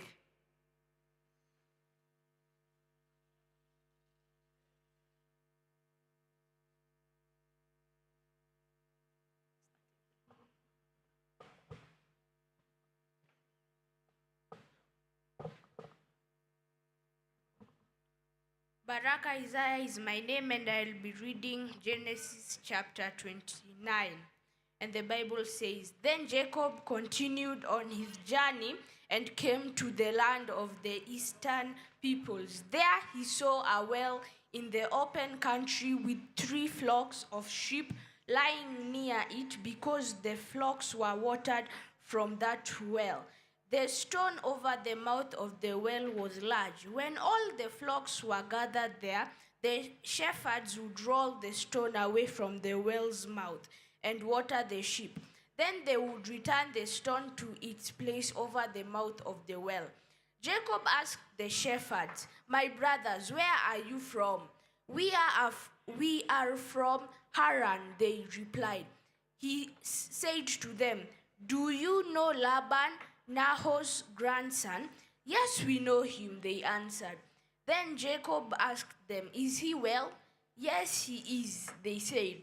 And here comes his daughter Rachel with the sheep. Verse 7, look, he said, the sun is still high. It is not time for the flocks to be gathered. Water the sheep and take them back to pasture. We can't, they replied. Until all the flocks are gathered and the stone has been rolled away from the mouth of the well, then we will water the sheep. While he was still talking with them, Rachel came with her father's sheep, for she was a shepherd. When Jacob saw Rachel, daughter of his uncle Laban, and Laban's sheep, he went over and rolled the stone away from the mouth of the well and watered his uncle's sheep. Then Jacob kissed Rachel and began to weep aloud. He had told Rachel that he was a relative of her father and a son of Rebekah. So she ran and told her father. As soon as Laban heard them, the news about Jacob, his sister's son, he hurried to meet him. He embraced him and kissed him and brought him to his home. And there Jacob told him all these things. Then Laban said to him, "You are my own flesh and blood." After Jacob had stayed with him for a whole month, Laban said to him, "Just because you are a relative of mine, should you work for me for nothing? Tell me your wages, what your wages should be." Now Laban had two daughters. The name of the older was Leah, and the name of the younger was Rachel. Leah had weak eyes, but Rachel had a lovely figure and was beautiful. Jacob was in love with Rachel and said, "I'll work for you 7 years in return for your younger daughter Rachel." Laban said, "It is better that I give her to you than to some other man. Stay here with me." Verse 20, so Jacob served 7 years to get Rachel, but they seemed like only a few days to him because of his love for her. Then Jacob said to Laban, "Give me my wife. My time is completed. I want to make love to her." So Laban brought together all the people of the place and gave a feast. But when evening came, he took his daughter Leah and brought her to Jacob, and Jacob made love to her. And Laban gave his servant Zilpah to his daughter as her attendant. When morning came, there was Leah. So Jacob said to Laban, "What is this you have done to me? I served you for Rachel, didn't I? Why have you deceived me?" Laban replied, "It is not our custom here to give the younger daughter in marriage before the older one. Finish this daughter's bridal week, then we will give you the younger one also in return for another 7 years of work." And Jacob did so. He finished the week with Leah, and then Laban gave him his daughter Rachel to be his wife. Laban gave his servant Bilhah to his daughter Rachel as her attendant. Jacob made love to Rachel also, and his love for Rachel was greater than his love for Leah. And he worked for Laban another 7 years. Verse 31, when the Lord saw that Leah was not loved, he enabled her to conceive, but Rachel remained childless. Leah became pregnant and gave birth to a son. She named him Reuben, for she said, "It is because the Lord has seen my misery. Surely my husband will love me now." She conceived again, and when she gave birth to a son, she said, "Because the Lord heard that I am not loved, he gave me this one too." So she named him Simon. Again she conceived, and when she gave birth to a son, she said, "Now at last my husband will become attached to me, because I have borne him 3 sons." So he was named Levi. She conceived again, and when she gave birth to a son, she said, "This time I will praise the Lord." So she named him Judah. Then she stopped having children. Thank you.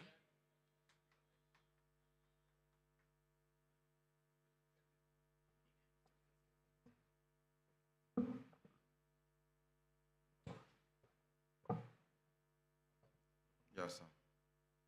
I'm Shelton Shamala. I will take you through Genesis chapter 30. When Rachel saw that she was not bearing Jacob any children, she became jealous of her sister. So she said to Jacob, "Give me a children, or I die." Jacob became angry with her and said, "Am I in the place of God, who has kept you from having children?" Then she said, "Here is Bilhah, my servant. Sleep with her so that she can bear children for me, and I too can build a family through her." So she gave him her servant Bilhah as a wife. Jacob slept with her, and she became pregnant, bore him a son. Then Rachel said, "God vindicated me. He listened to my plea and given me a son." Because of this, she named him Dan, Rachel's servant Bilhah conceived again and bore Jacob a second son. Then Rachel said, I have had a struggle with my sister, and I have won. So she named him Naphtali. When Leah saw that she had stopped having children, she took her servant Zilpah and gave her Jacob as a wife. 10. Leah's servant Zilpah bore Jacob's son. Then Leah said, what good fortune. So she named him Gad. Leah's servant Zilpah bore Jacob a second son. Then Leah said, how happy I am. The woman will call me happy. So she named him Asher. During wheat harvest, Reuben went out into the field and found some mandrake plants, which he brought to his mother, Leah. Rachel said to Leah, please give me some of your son's mandrakes. But she said to her, wasn't it enough that you took away my husband? Will you take my son's mandrake too? Very well. Rachel said, he can sleep with you tonight in return of your son's mandrakes. So when Jacob came in from the fields that evening, Leah went out to meet him.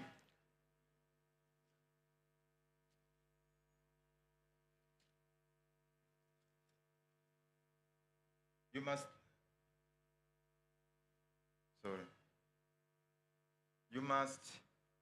sleep with me, he said. She said, I have hired you with my son's mandrakes. So he slept with her that night. God listened to Leah, and she became pregnant and bore Jacob a fifth son.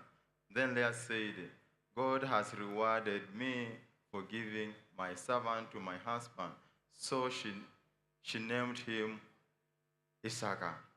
Leah conceived again and bore Jacob 6 sons.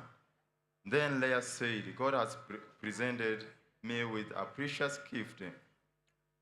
Time my husband will treat me with honor because I have borne him 6 sons. So she named his Zebulun. Sometime later, she gave birth to a daughter and named her Dinah. Then God remembered Rachel.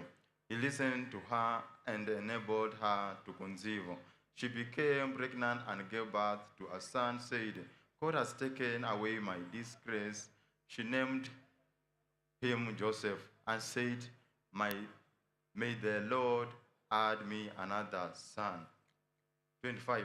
After Rachel gave birth to Japheth, Jacob said to Laban, send me away so I can go back to my own homeland.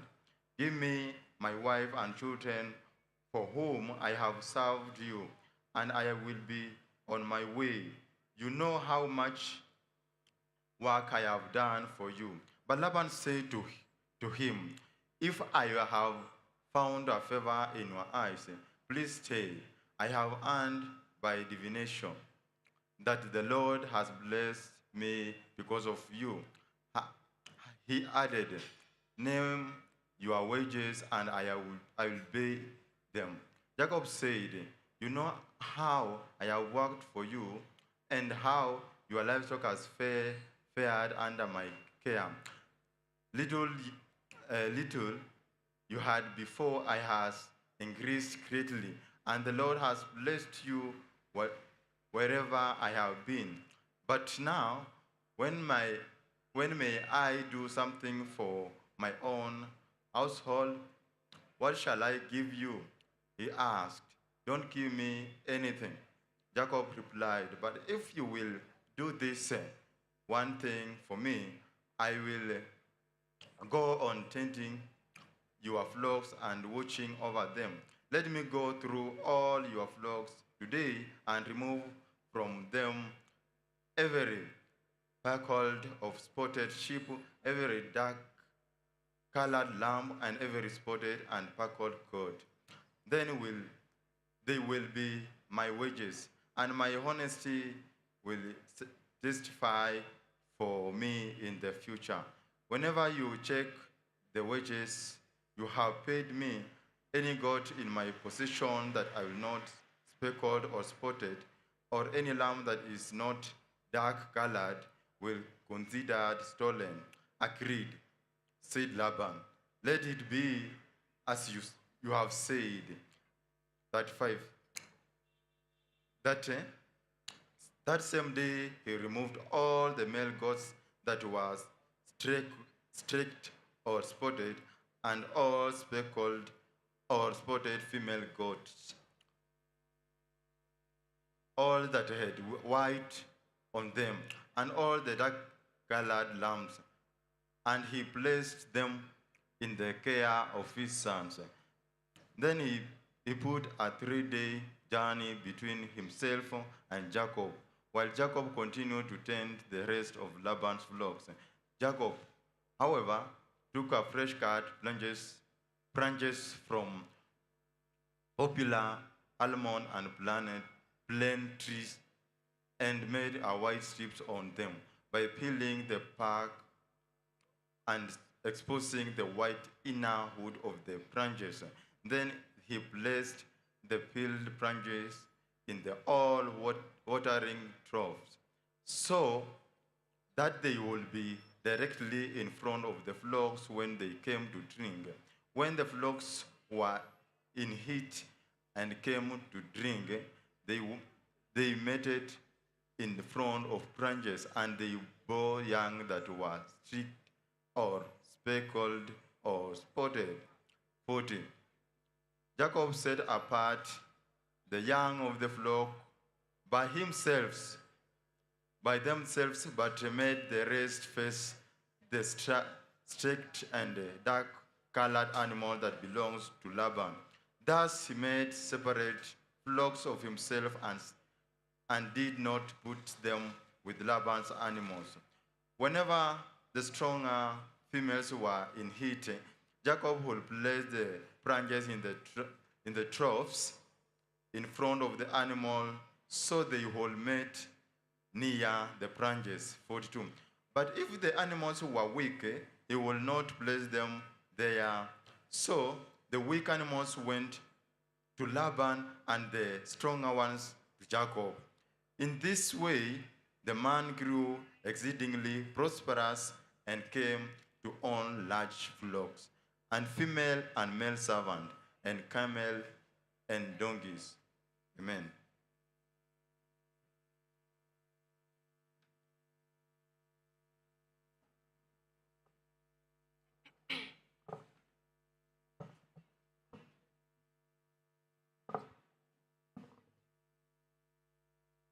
Joachim Boga, Jacob flees from Laban, chapter 31. Jacob heard that Laban's son was saying Jacob had taken everything our father owned, and he gained all this wealth from what belonged to our father. And Jacob noticed that Laban's attitude toward him was not what it had been. Verse 3, then the Lord said to Jacob, go back to the land the land of your fathers, and to your relatives, and I will be with you. So Jacob sent word to Rachel and Leah to come out of the field where his flocks were. He said to them, I see that your father's attitude toward me is not what it was before, but the God of my father has been with me. You know that I have worked for your father with all my strength, yet your father has cheated me by changing my wages 10 times. However, God has not allowed him to harm me. If he said, the speckled ones will be your wages, and all the flocks gave birth to speckled young, and if he said, the streaked ones will be your wages, then the flocks bore streaked young. So God had taken away your father's livestock and has given them to me.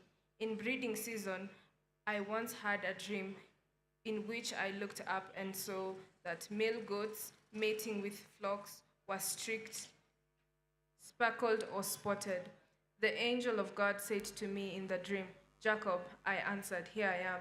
And he said, Look up and see that the male goats mating with the flocks are streaked, speckled, or spotted, for I have seen all that Laban had been doing to you. I am the Lord of Bethel, where you anointed a pillar and where you made a vow to me. Now, leave this land at once and go back to your native land. Then Rachel and Leah replied, Do we still have any share in the inheritance of our father's estate? Does he not regard us as foreigners?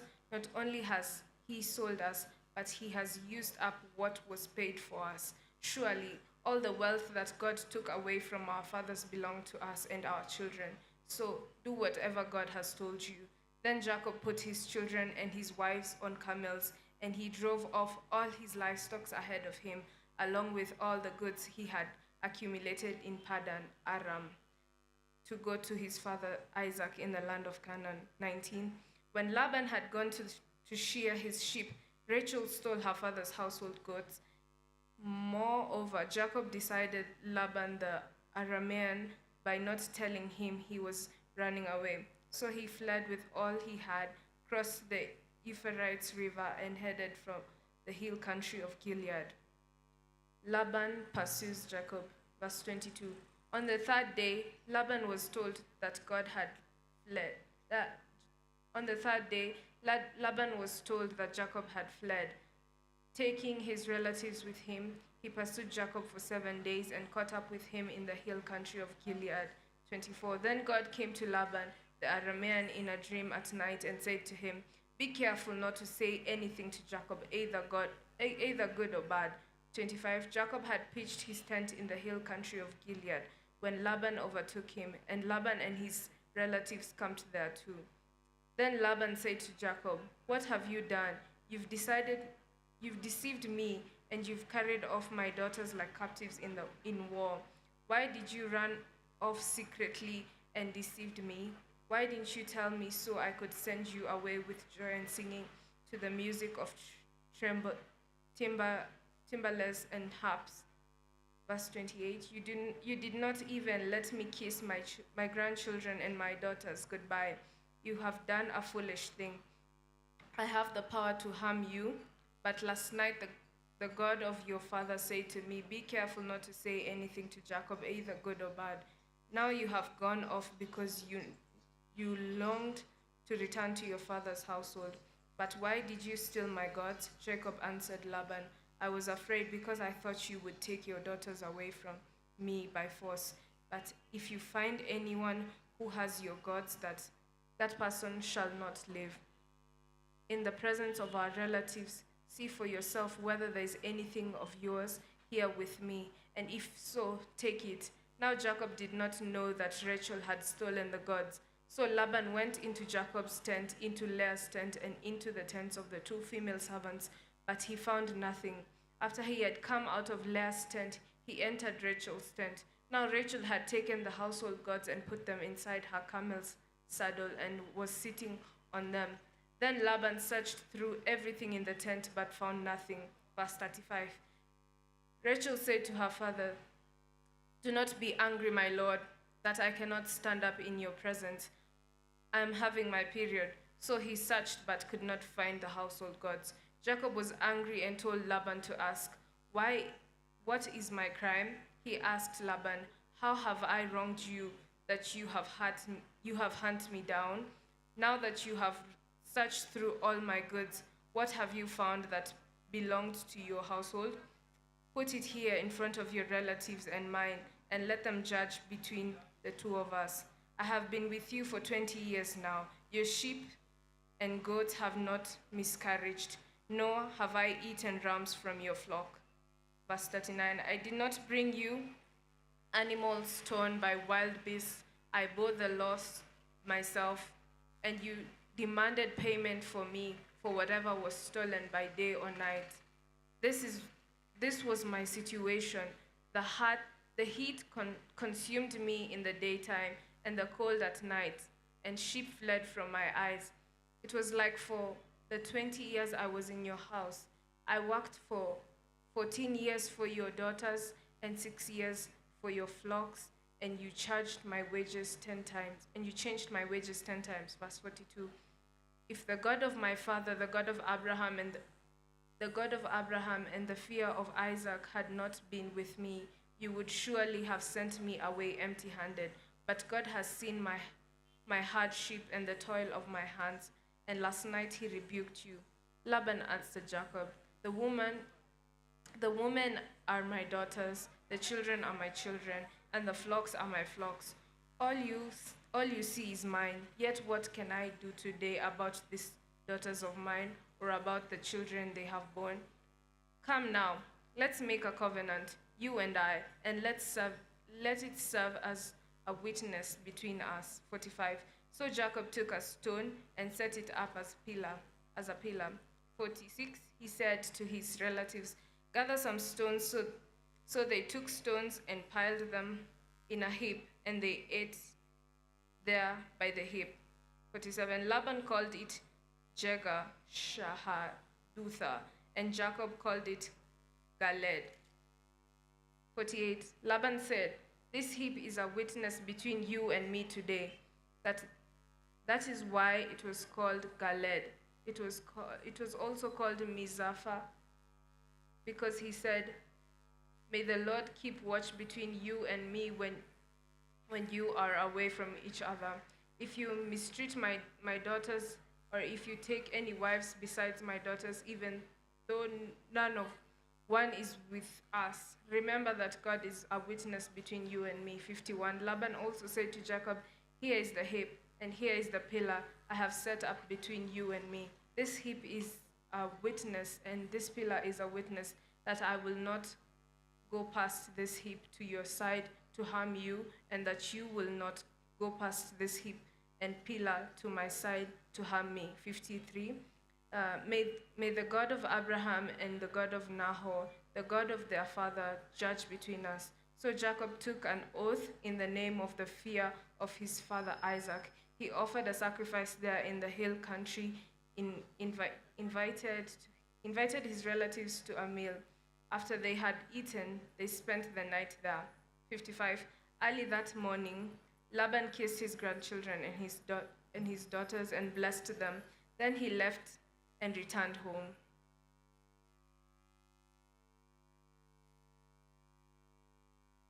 Sarah Nyambura, I'll be reading chapter 32. Jacob prepares to meet Esau. Jacob also went on his way, and the angel of God met him.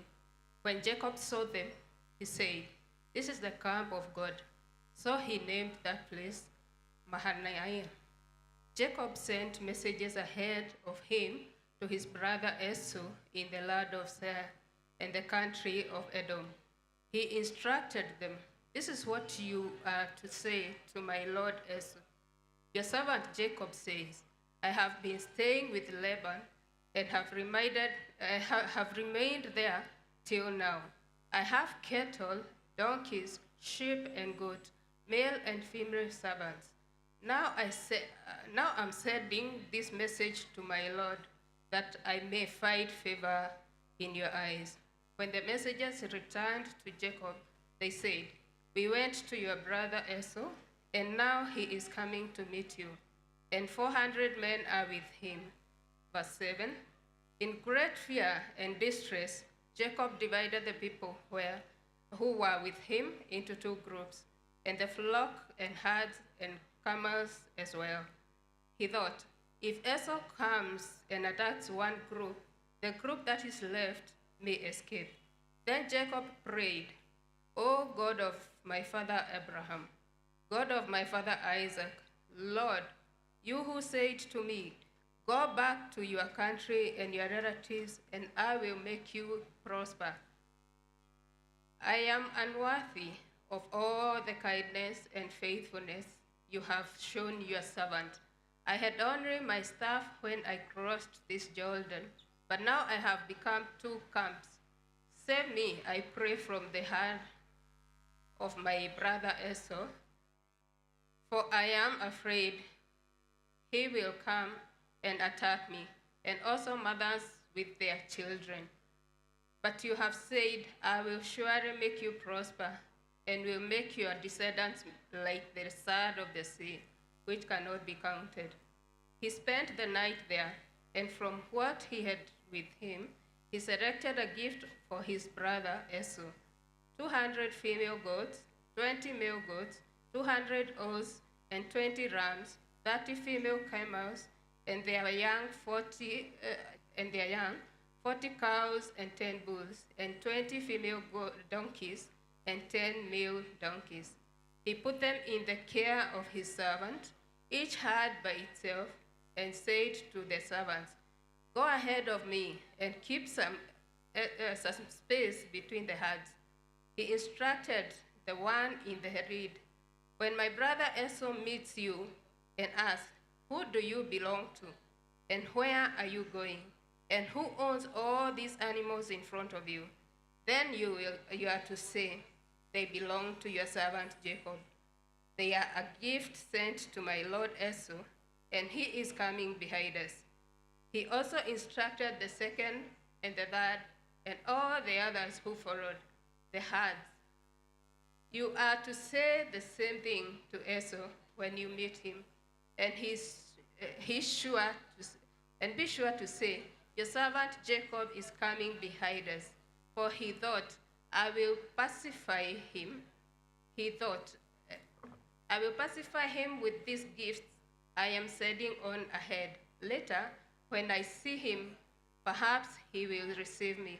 So Jacob's gifts went on ahead of him, but he himself spent the night in the camp. Verse 22. That night Jacob got up and took his 2 wives, his 2 female servants, and his 11 sons, and crossed the ford to the Jabbok. After he had sent them across the stream, he sent over all the possessions. So Jacob was left alone, and a man wrestled with him till daybreak. When the man saw that he could not overpower him, he touched the socket of Jacob's hip, so that his hip was wrecked as he wrestled with the man. Then the man said, Let me go, for it is daybreak. But Jacob replied, I will not let you go unless you bless me. The man asked him, What is your name? Jacob answered. Then he answered. Then the man said, Your name will no longer be Jacob, but Israel, because you have wrestled with God and with human and have overcome. Jacob said, Please tell me your name.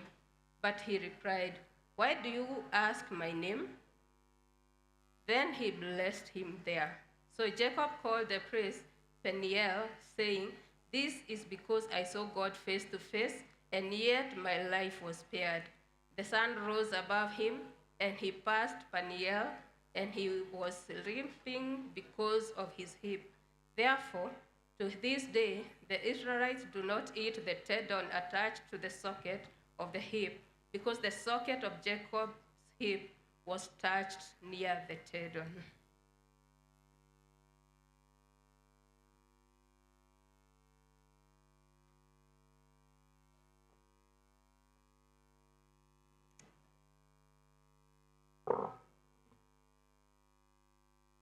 First in Mohwana, reading chapter 33. Jacob meets Esau. Jacob looked up, and there was Esau coming with his 400 men. So he divided the children among Leah, Rachel, and the 2 female servants. He put the female servants and their children in front, Leah and her children next, and Rachel and Joseph in the rear. He himself went on ahead and bowed down on the ground 7 times as he approached his brother. But Esau ran to meet Jacob and embraced him. He threw his arms around his neck and kissed him, and they wept. Then Esau looked up and saw the women and children. Who are these with you? He asked. Jacob answered, They are the children of God. They are the children that God has graciously given your servant. Then the female servants and their children approached and bowed down. Next, Leah and her children came and bowed down. Last of all came Joseph, Rachel, and they too bowed down. Esau asked, "What's the meaning of all these flocks and herds I met? To find favor in your eyes, my lord," he said. But Esau said, "I already have plenty, my brother. Keep what you have for yourself." "No, please," said Jacob. "If I have found favor in your eyes, accept this gift from me. For to see your face is like seeing the face of God. Now that you have received me favorably, please accept the present that was brought to you, for God has been gracious to me, and I have all I need." And because Jacob insisted, Esau accepted it. 12. Then Esau said, "Let us be on our way. I'll accompany you."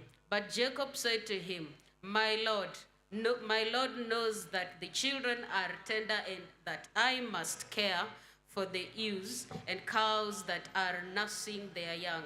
If they are driven hard just one day, all the animals will die. So let my Lord go on ahead of his servant, while I move along slowly at the pace of the flocks and herds before me, and the pace of the children, until I come to my Lord in Seir. Esau said, "Then let me leave some of my men with you." "But why do that?" Jacob asked.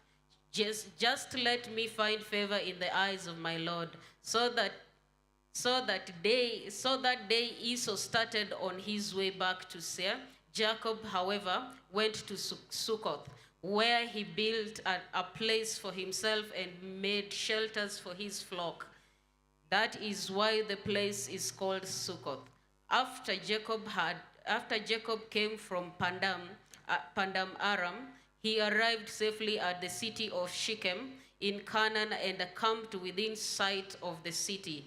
For the 100 pieces of silver he bought from the sons of Hamor, the father of Shechem, the plot of ground where he pitched his tent. There he set up an altar and called it Elohe Israel. Dinah and the Shechemites. Now Dinah, the daughter of Leah had born to Jacob, went out to visit the women of the land.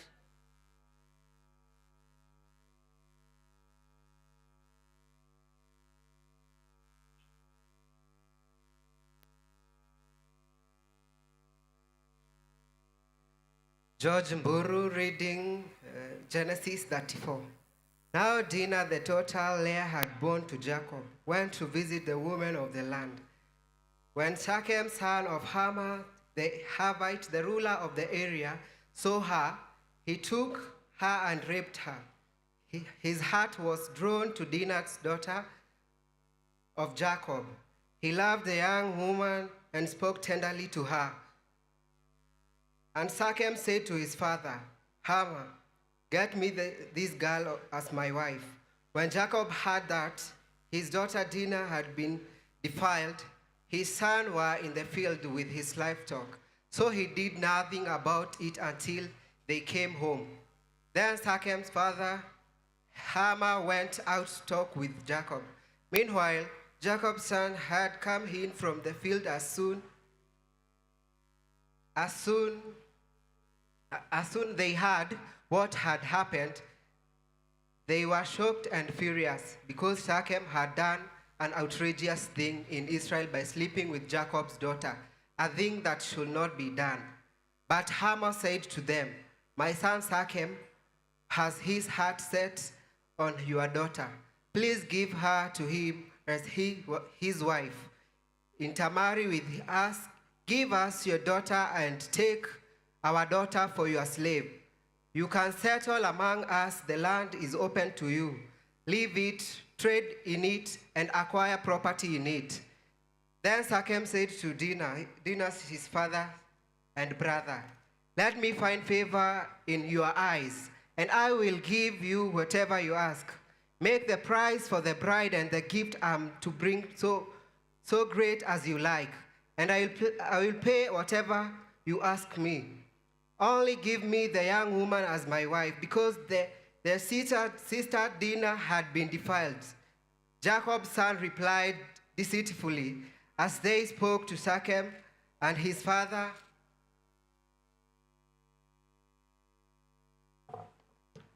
And his father, they said to them, "We can't do such a thing. We can't give our sister to a man who is not circumcised. That would be a disgrace to us." Chapter 15. "We will enter into an agreement with you on one condition only, that you become like us by circumcising all your males. Then we will give you our daughter and take your daughter for ourselves. When settled among you and became one people with you. But if you will not agree to be circumcised, we'll take our sister and go." Their proposal seems good to Hamor and his son Shechem. The young man who was the most honored of all his father's family lost no time in doing what they said, because he was delighted with Jacob's daughter. So Hamor and his son Shechem went to the gate of their sister to speak to the men of their city. "These men are friendly toward us," they said. "Let them live in our land and trade in it. The land has plenty of room for them. We can marry their daughters, and they can marry ours. But the man will agree to live with us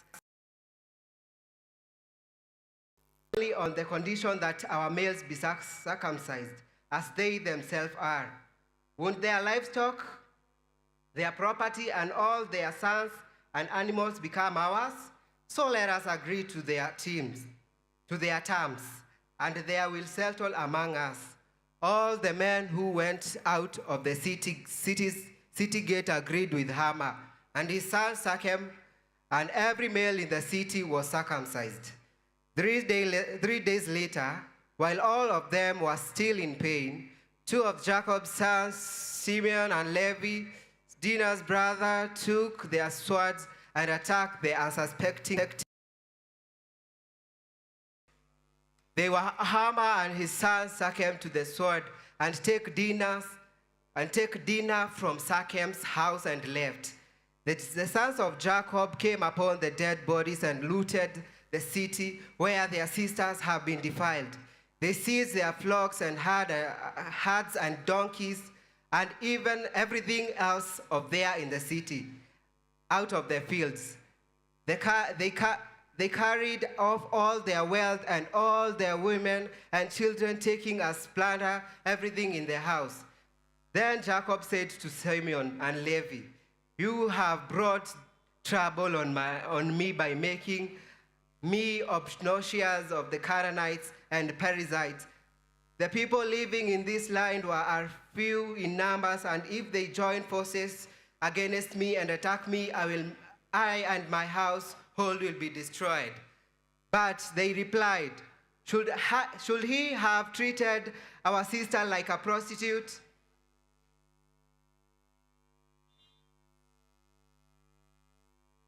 I'm Esther Munywa, and I'm reading Genesis chapter 35.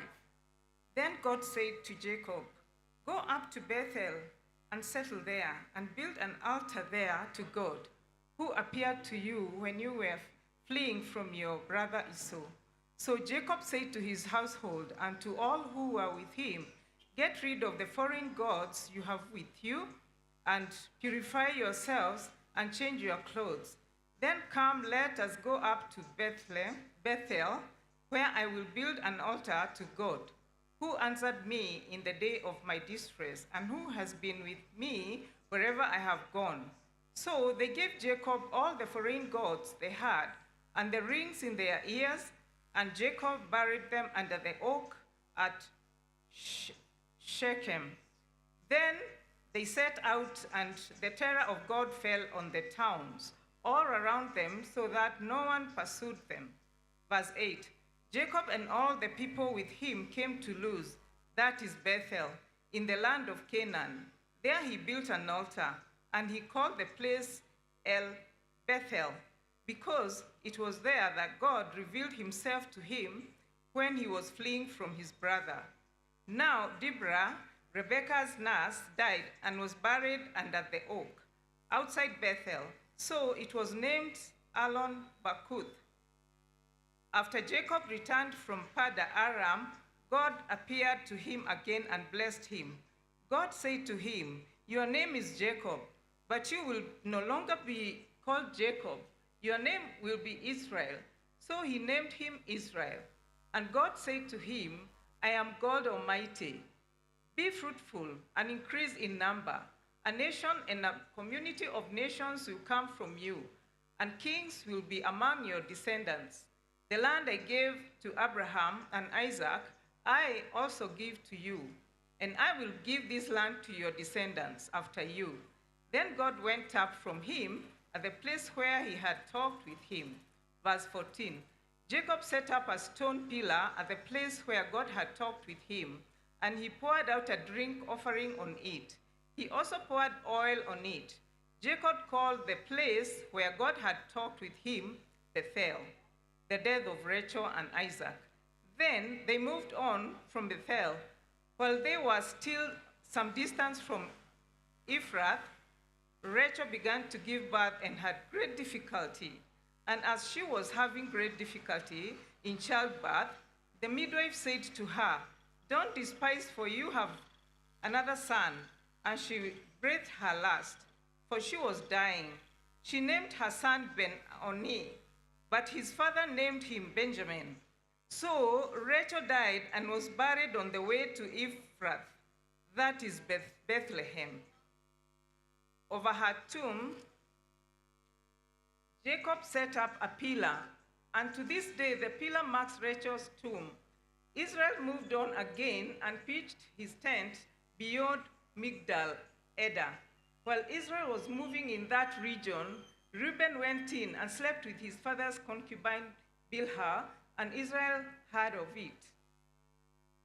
Jacob had 12 sons, the sons of Leah, Reuben, the firstborn of Jacob, Simeon, Levi, Judah, Issachar, and Zabulun, the sons of Rachel, Joseph and Benjamin, the sons of Rachel's servants Bilhah, Dan and Naphtali, the sons of Leah's servants Zilpah, Gad and Asher. These were the sons of Jacob who were born to him in Padam Aram. Jacob came home to his father Isaac in Mamre, near Kiriath Arba, that is Hebron, where Abraham and Isaac had stayed. Isaac lived 180 years. Then he breathed his last and died, and was gathered to his people, old and full of years. And his son Esau, Jacob buried him.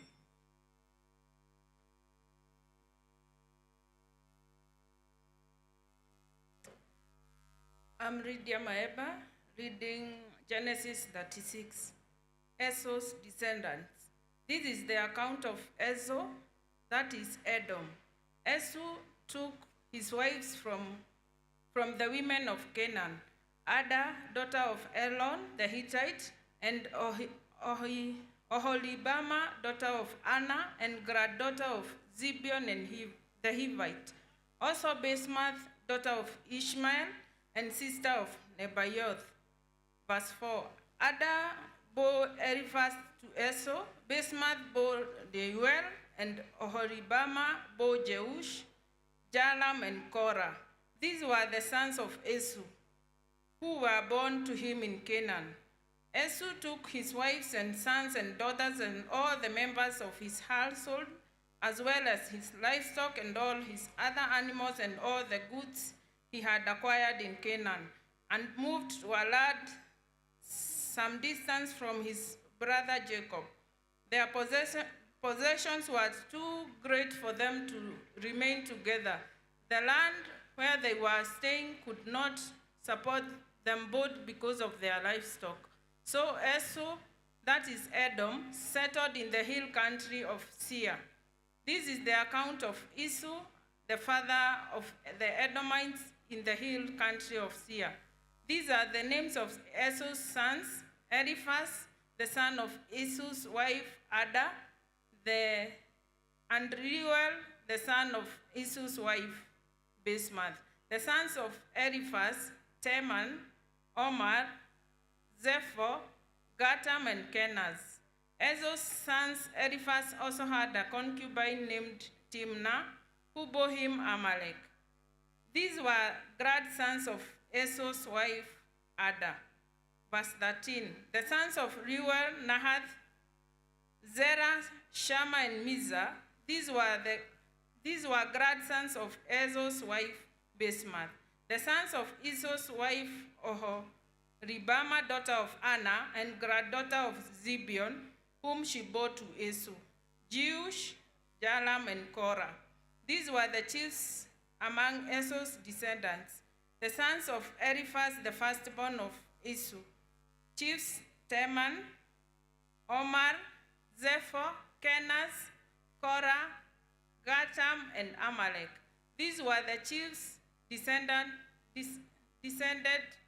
from Eliphaz in Edom. They were grandsons of Ada. The sons of Esau's son Reuel: chiefs Nahath, Zerah, Shammah, and Mizah. These were the chiefs descended from Reuel in Edom. They were grandsons of Esau's wife Basemath. The sons of Esau's wife Oholibamah: chiefs Jeush, Jalam, and Korah.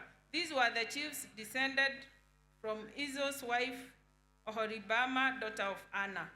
Verse 19. These were the sons of Esau, that is Edom, and these were their chiefs.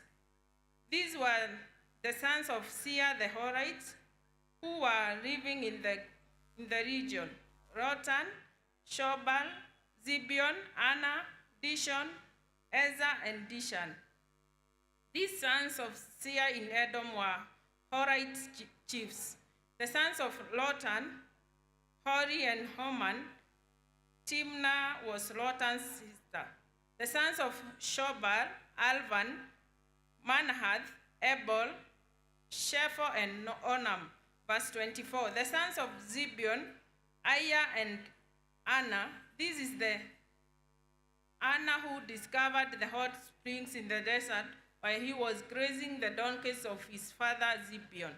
The children of Anna: Dishon and Oholibamah, daughter of Anna. The sons of Dishon: Hemdan, Eshban, Ithran, and Keran. The sons of Ezer: Bilhan, Zavan, and Akan. The sons of Dishan: Uz and Aran. These were the Horite chiefs: Lotan, Shobal, Zibeon, Anna, Dishon, Ezel, and Dishan. These were the Horite chiefs according to their divisions in the land of Seir, the rulers of Edom. Verse 31. These were the kings who reigned in Edom before any Israelite king reigned. Bela, son of Beor, became king of Edom. His city was named Dinhaba. When Bela died, Jobab, son of Zerah from Bozrah, succeeded him as king. When Jobab died, Husham from the land of the Temanite succeeded him as king. When Husham died, Hadad, son of Bedad, who defeated Midian in the country of Moab, succeeded him as king. His city was named Avith. When Hadad died, Samlah from Mashreka succeeded him as king.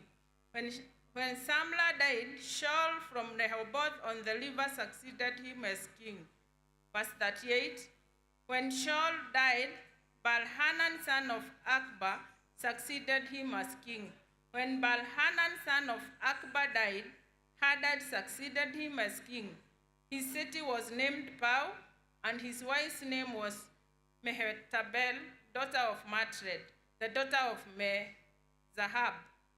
These were the chiefs descended from Esau by name according to their clans and regions: Timnah, Alva, Zedeth, Oholibama, Ela, Pinon, Kenaz, Teman, Mibsa, Magdiel, and Iram.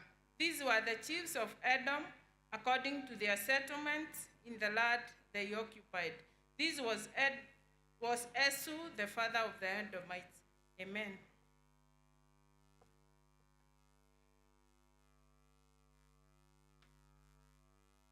I'm Priska, reading Genesis 37.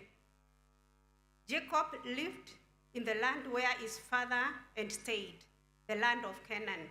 This is the account of Jacob. Joseph, a young man of 17, was tending the flocks of his brothers, the sons of Bilhah and the sons of Shilpah, his father's wives, and he brought their father a bad report about them.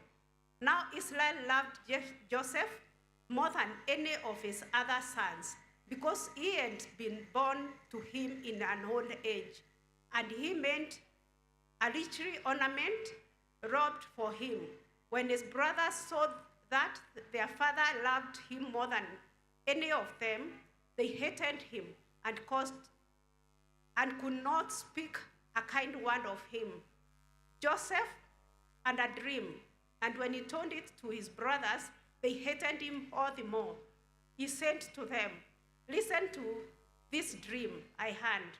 We were beating sheaves of grains out in the field, when suddenly my sheaf rose and stood upright, while your sheaves gathered around mine and bowed down to it." His brothers said to him, "Do you intend to reign over us? Will you actually rule us?" And they hated him all the more because of his dream and what he had said. Then he had another dream, and he told it to his brothers. "Listen," he said, "I had another dream, and this time the sun and the moon and 11 stars were bowing down to me." When he told his father as well as his brothers, his father rebuked him and said, "What is this dream you had? Will your mother and I and your brothers actually come and bow down to the ground before you?" His brothers were jealous of him, but his father kept the matter in mind. Joseph sold by his brothers. Now his brothers had gone to graze their father's flock near Shechem, and Israel said to Joseph, "As you know, your brothers are grazing the flocks near Shechem. Come, I am going to send you to them." "Very well," he replied. So he said to him, Go and see if all is well with your brothers and with the flocks, and bring word back to me." Then he sent him off from the valley of Hebron. When Joseph arrived at Shechem, a man found him wandering around in the fields and asked him, "What are you looking for?" He replied, "I'm looking for my brothers. Can you tell me where they are grazing their flocks?" "They had moved on from here," the man replied. "I heard them say, 'Let's go to Dothan.'" So Joseph went after his brothers and found them near Dothan. But they saw him in a distance, and before he reached them, they plotted to kill him. Verse 19, "Here comes the dreamer," they said to each other. Come now, let us kill him and throw him into one of these cisterns and say that a ferocious animal devoured him. Then we will see what comes of his dreams." When Reuben heard this, he tried to rescue him from their hands. "Let's not take this life," he said. "Don't shed any blood. Throw him into the cistern here in the desert, but don't lay a hand on him." Reuben sent this to rescue him from them and take him back to his father. Verse 23, So when Joseph came to his brothers, they stripped him of his robe, the richly ornamented robe he was wearing, and they took him and threw him into the cistern. Now the cistern was empty. There was no water in it. And as they sat down to eat their meal, they looked up and saw a caravan of Ishmaelites coming from Gilead. Their camels were loaded with spices, balms, and meat, and they were on their way to take them down to Egypt. Judah said to his brothers, "What will we gain if we kill our brother and cover up his blood? Come, let's sell him to the Ishmaelites and not lay our hands on him. After all, he is our brother, our own flesh and blood." His brothers agreed. So when the Midianites merchants came by, his brothers put Joseph out of the cistern and sold him for 20 shekels of silver to the Ishmaelites, who took him to Egypt. When Laban returned to the cistern and saw that Joseph was not there, he tore his robe. He went back to his brothers and said, "The boy isn't there. Where can I turn now?" Then they got Joseph's robe, slaughtered a goat, and dipped the robe in the blood. They took the ornament robe back to their father and said, We found this. Examine it and to see whether it is your son's robe." He recognized it and said, "It is my son's robe." So some ferocious animals has devoured him. Joseph has surely been torn to pieces. Then Jacob tore his clothes, put on sackcloth, and mourned for his son many days. All his sons and daughters came to comfort him, but he refused to be comforted. "No," he said, in mourning will I go down to the grave to my son." So his father wept for him. Meanwhile, the Midianites sold Joseph in Egypt to Potiphar, one of Pharaoh's officials, the captain of the guard.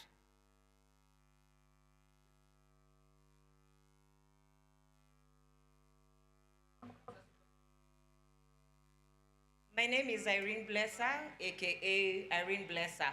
That was just on a light note. I'll be reading Genesis 38. It came to pass at the time that Judah departed from his brothers and visited a certain Adulamite, whose name was Hera. And Judah saw there a daughter of a certain Canaanite, whose name was Shua. And he married her and went into her. So she conceived and bore a son and called his name She conceived and again bore a son and called his name Onan. And she conceived yet again and bore a son and called his name Shelah. He was at the Jezeb when she bore him. Then Judah took a wife for his firstborn, and her name was Tamar. But Judah's firstborn, was wicked in the sight of the Lord, and the Lord killed him.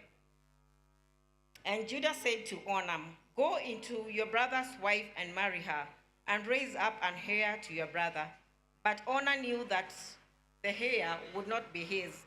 And it came to pass, when he went into his brother's wife, that he emitted on the ground, lest he should give an heir to his brother.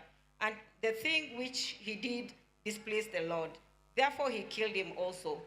Then Judah said to Tamar, his daughter-in-law, "Remain a widow in your father's house till my son Shelah is grown." For he said, lest he also die like his brothers. And Tamar went and dwelt in the father's house. Now in the process of time, the daughter of Shua, Judah's wife, died. And Judah was comforted and went to his chief shears at Timnah and his friend Hira the Adulamite. And it was told Tamar, saying, "Look, your father-in-law is going up to Timnah to shear his sheep." So she took off her widow's garments, covered herself with a veil, and wrapped herself, and sat in an open place which was on the way to Timnah. For he saw that Shelah was grown, and she was not given to him as a wife. When Judah saw her, he thought she was a harlot, because she had covered her face. Then he turned to her by the way and said, "Please let me come into you," for he did not know that she was his daughter-in-law. So she said, "What will you give me, that you may come into me?" And he said, "I will send a young goat from the flock." So he said, "Will you give me a pledge till you send it?" Then he said, "What pledge shall I give you?" So she said, "Your signet and cord, and your staff that is in your hand." Then he gave them to her and went into her, and she conceived by him. So she arose and went away, and laid aside a veil and put on the garments of her widowhood. And Judah sent the young goat by the hand of his friend and the Aldulamite to receive his pledge from the woman's hand, but he did not find her. Then he asked the men of that place, saying, "Where is the harlot who has openly by the roadside, and where is the harlot who was openly by the roadside?" And they said, "There was no harlot in this place." So he returned to Judah and said, "I cannot find her." Also the men of the place said, "There was no harlot in this place." Then Judah said, "Let her take them for herself, lest we be shamed. For I sent this young goat, and you have not found her." And it came to pass about 3 months after, that Judah was told, saying, "Tamar, your daughter-in-law, has played the harlot. Furthermore, she is with a child by harlotry." So Judah said, "Bring her out and let her be burned." When she was brought out, she sent to her father-in-law, saying, "By the man to whom this belongs, I am with the child." And she said, "Please determine whose these are, the signet and cord and the staff." So Judah acknowledged them and said, "She has been more righteous than I, because I did not give her to Shelah my son." And he never knew her again. Now it came to pass at the time for giving birth, that behold, twins were in her womb.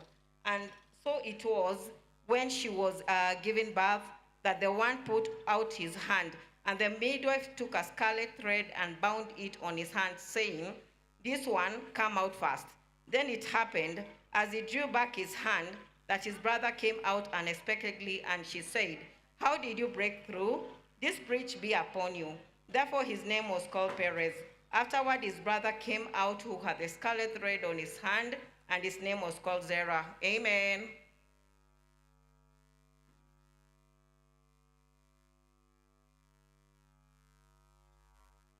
So my name is Betty, and I'm reading from Genesis chapter 39.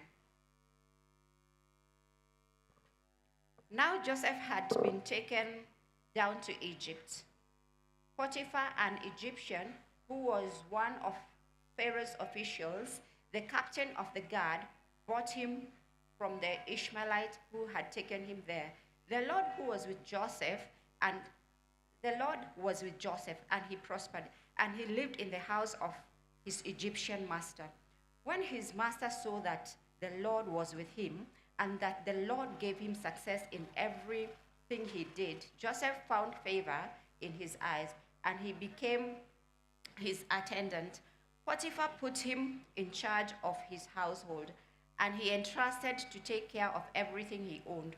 From the time he put him in charge of his household and of all that he owned, the Lord blessed the household of the Egyptian because of Joseph. He blessed the blessings of the Lord was on everything Potiphar had, both in the house and in the field. So he left in Joseph's care everything he had. With Joseph in charge, he did not concern himself with anything except the food he ate. Now Joseph was well built and handsome, and after a while, his master's wife took notice of Joseph and said, "Come to bed with me." But he refused. "With me in charge," he told her, "my master does not concern himself with anything in this house. Everything he owns, he has entrusted to my care. No one is greater in this house than I am. My master has withheld nothing from me except you, because you are his wife. Now, how then could I do such a wicked thing and sin against God? And though she spoke to Joseph day after day, he refused to go to bed with her or even be with her. One day, he went into the house to attend to his duties, and none of the household servants was inside. She caught him by his cloak and said, come to bed with me. But he left his cloak in her hand and ran out of the house. When she saw that he had left his cloak in her hand and had run out of the house, she called her household servants. Look, she said to them, this Hebrew has been brought to this house to make sport of us. He came in here to sleep with me, but I screamed. When he heard me scream for help, he left his cloak beside me and ran out of the house. She kept his cloak beside her until his master came home. Then she told him this story. That Hebrew slave you brought us came to me to make sport of me. But as soon as I screamed for help, he left his cloak beside me and ran out of the house. Verse 19. When his master heard the story of his wife and the story his wife told him, saying, this is how your slave treated me, he burnt with anger. Joseph's master took him and put him in prison and placed the place where the king's prisoners were confined. But while Joseph was there in the prison, the Lord was with him. He showed him kindness and granted him favor in the eyes of the prison wardener. So the wardener put Joseph in charge of all those held in the prison, and he was made responsible for all that was done there. The warden paid no attention to anything under Joseph's care, because the Lord was with Joseph and gave him success in whatever he did.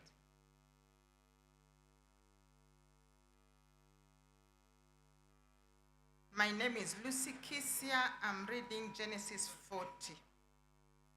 Sometime later, the cupbearer and the baker of the king of Egypt offended their master, the king of Egypt. Pharaoh was angry with his two officials, the chief cupbearer and the chief baker, and put them in custody in the house of the captain of the guard, in the same prison where Joseph was confined. The captain of the guard assigned them to Joseph, and he attended to them. After they had been in custody for some time, each of the two men, the cupbearer and the baker of the king of Egypt, who were being held in prison, had a dream the same night, and each dream had a meaning of its own. When Joseph came to them the next morning, he saw that they were dejected. So he asked Pharaoh's officials who were in custody with him in the master's house, why are your faces so sad today? We both had dreams, they answered, but there is no one to interpret them. Then Joseph said to them, do not interpretations belong to God? Tell me your dreams. 9. So the chief bearer told Joseph his dream.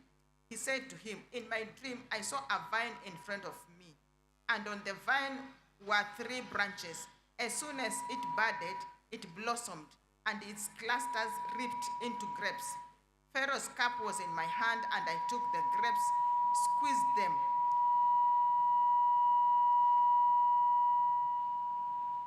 squeezed them into Pharaoh's cup, and put the cup in his hand. This is what it means, Joseph said to him. Joseph said to him, the 3 branches are 3 days. Within 3 days, Pharaoh will lift up your head and restore you to your position, and you will put Pharaoh's cup in his hand, just as you used to do when you were his cupbearer. 14. But when all goes well with you, remember me and show me kindness. Mention me to Pharaoh and get me out of this prison. For I was forcefully carried off from the land of the Hebrews, and even here I have done nothing to deserve being put in a dungeon. 16. When the chief bearer saw that Joseph had given a favorable interpretation, he said to Joseph, I too had a dream. On my head were 3 baskets of bread. In the top baskets were all kinds of baked goods for Pharaoh, but the birds were eating them out of the basket on my head. 18. This is what it means.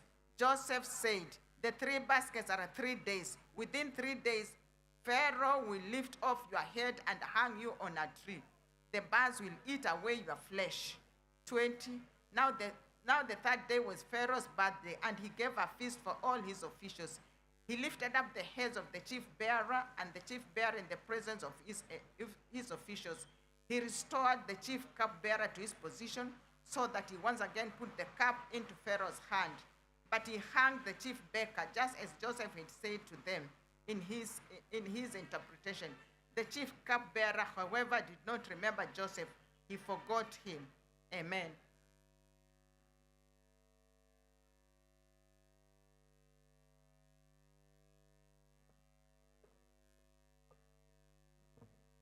Tony Omondi reading chapter 41 and 42. When 2 full years had passed, Pharaoh had a dream. He was standing by the Nile, when out of the river there came up 7 cows, sleek and fat, and they grazed among the reeds. After them 7 other cows, ugly and gaunt, came up out of the Nile and stood beside those on the riverbank.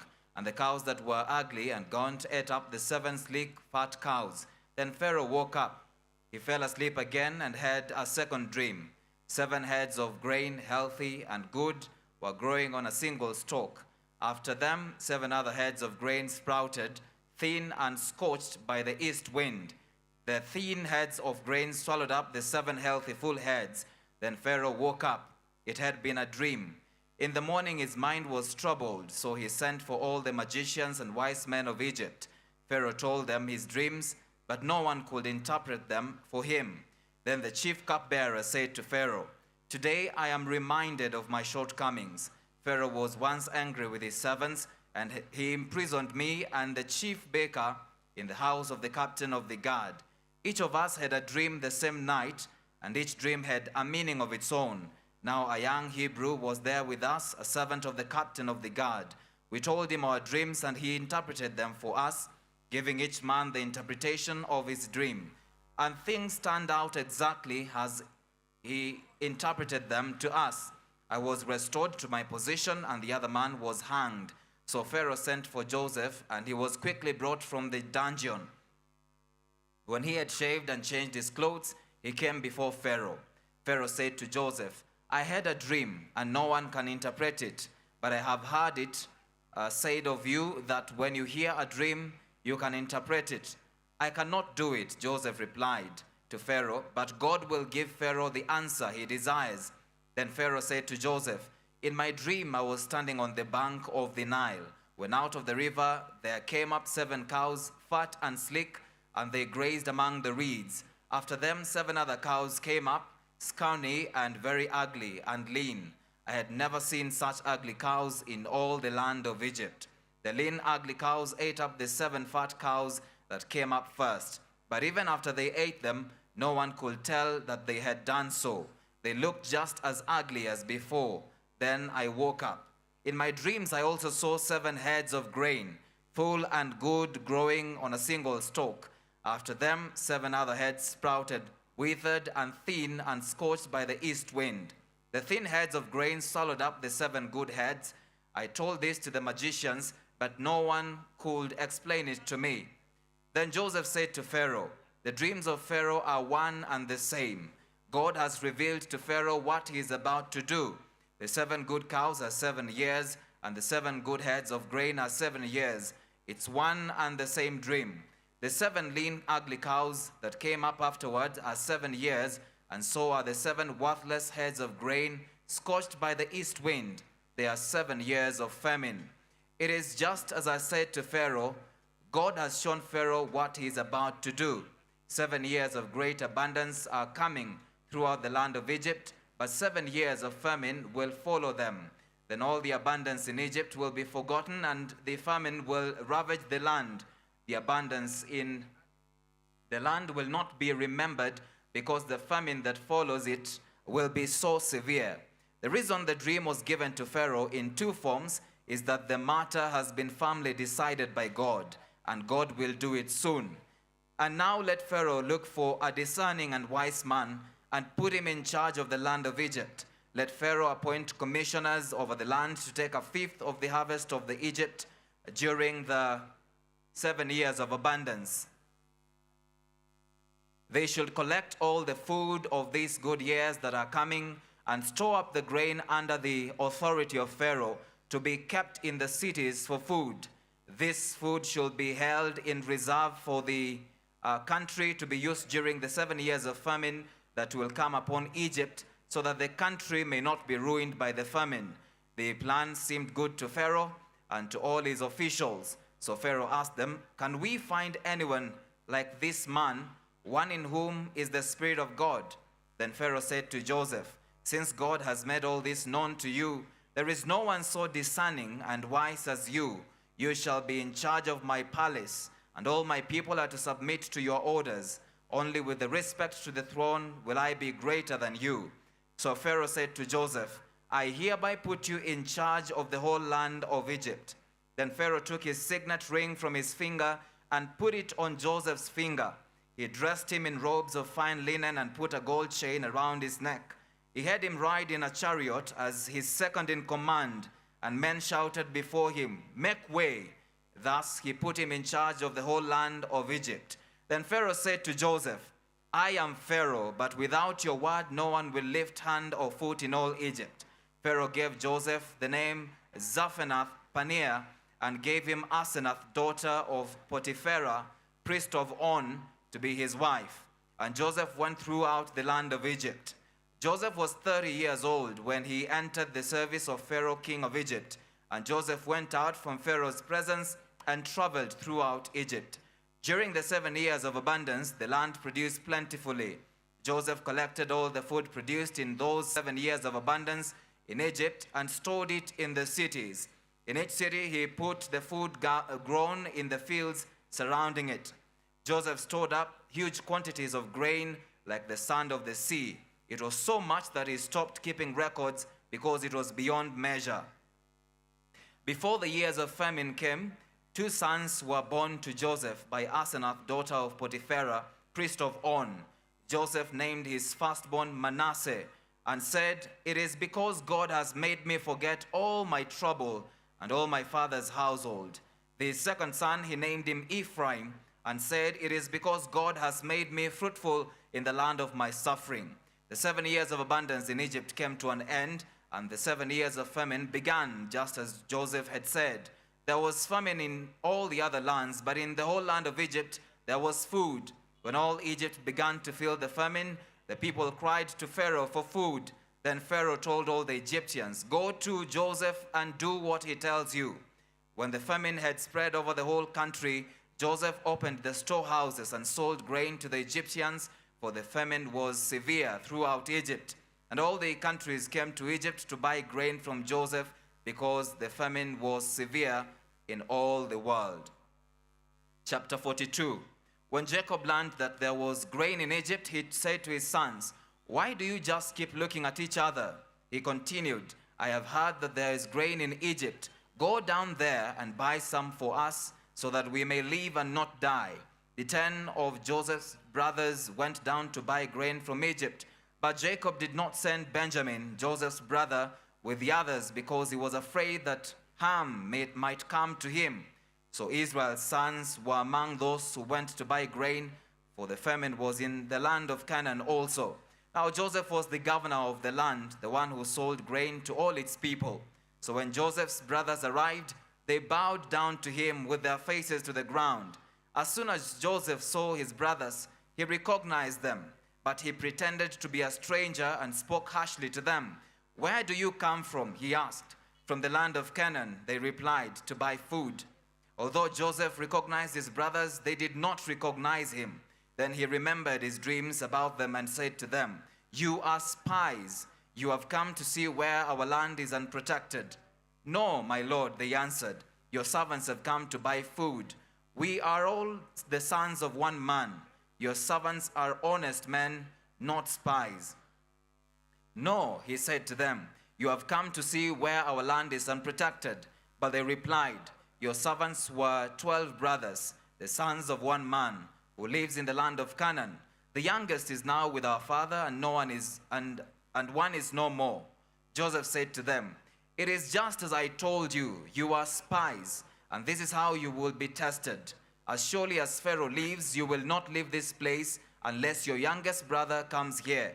Send one of your number to get your brother. The rest of you will be kept in prison, so that your words may be tested to see if you're telling the truth. If you're not, then as surely as Pharaoh lives, you are spies. And he put them all in custody for 3 days. On the third day, Joseph said to them, do this and you will leave, for I fear God. If you are honest men, let one of your brothers stay here in prison, while the rest of you go and take grain back for your starving households. But you must bring your youngest brother to me, so that your words may be verified and that you may not die. This they proceeded to do. They said to one another, surely are we being punished because of our brother? We saw how distressed he was when he pleaded with us for his life, but we would not listen. That's why this distress has come upon us. Reuben replied, didn't I tell you not to sin against the boy? But you would not listen. Now we must give an account for his blood. They did not realize that Joseph could understand them, since he was using an interpreter. He turned away from them and began to weep, but then turned back and spoke to them again. He had Simeon taken from them and bound before their eyes. Joseph gave orders to fill their bags with grain, to put each man's silver back in his sack, and to give them provisions for their journey. After this was done for them, they loaded their grain on their donkeys and left. At the place where they stopped for the night, one of them opened his sack to get feed for his donkey, and he saw his silver in the mouth of his sack. My silver has been returned, he said to his brothers. Here it is in my sack. Their hearts sank, and they turned to each other, trembling, and said, what is this that God has done to us? When they came to their father Jacob in the land of Canaan, they told him all that had happened to them. They said, the man who is Lord over the land spoke harshly to us and treated us as though we were spying on the land. But we said to him, we are honest men, we are not spies. We were 12 brothers, sons of one father. One is no more, and the youngest is now with our father in Canaan. Then the man who is Lord over the land said to us, this is how I will know whether you are honest men. Leave one of your brothers here with me and take food for your starving households and go. But bring your youngest brother to me, so that I will know that you are not spies but honest men. Then I will not give your brother back to you, and you can trade. Then I will give your brother back to you, and you can trade in the land. As they were emptying their sacks, there in each man's sack was his pouch of silver, and when they and their father saw that the money pouches, they were frightened. Their father Jacob said to them, you have deprived me of my children. Joseph is no more, and Simeon is no more, and now you want to take Benjamin. Everything is against me.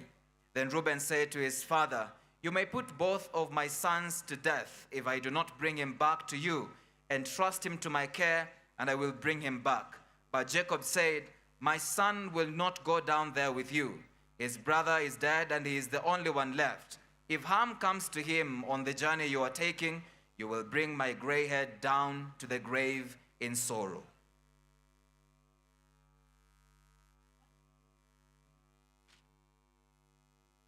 I'm George. I'm reading Genesis 43.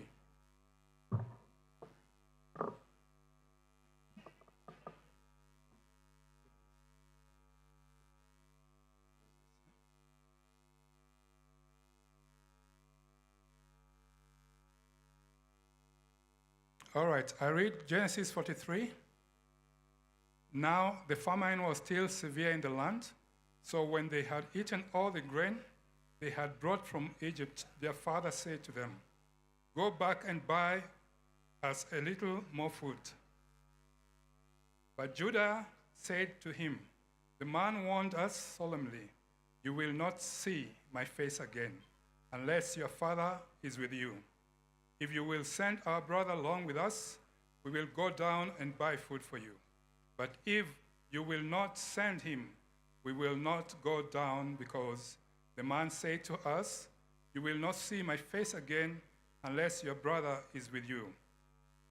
Israel, why did you bring this trouble on me by telling the man you had another brother? They replied, the man questioned us closely about ourselves and our family.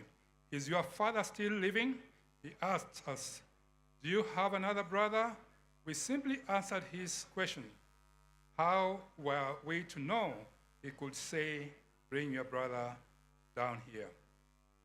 Then Judah said to Israel, his father, send the boy along with me, and we will go at once so that we and you and your children may live and not die.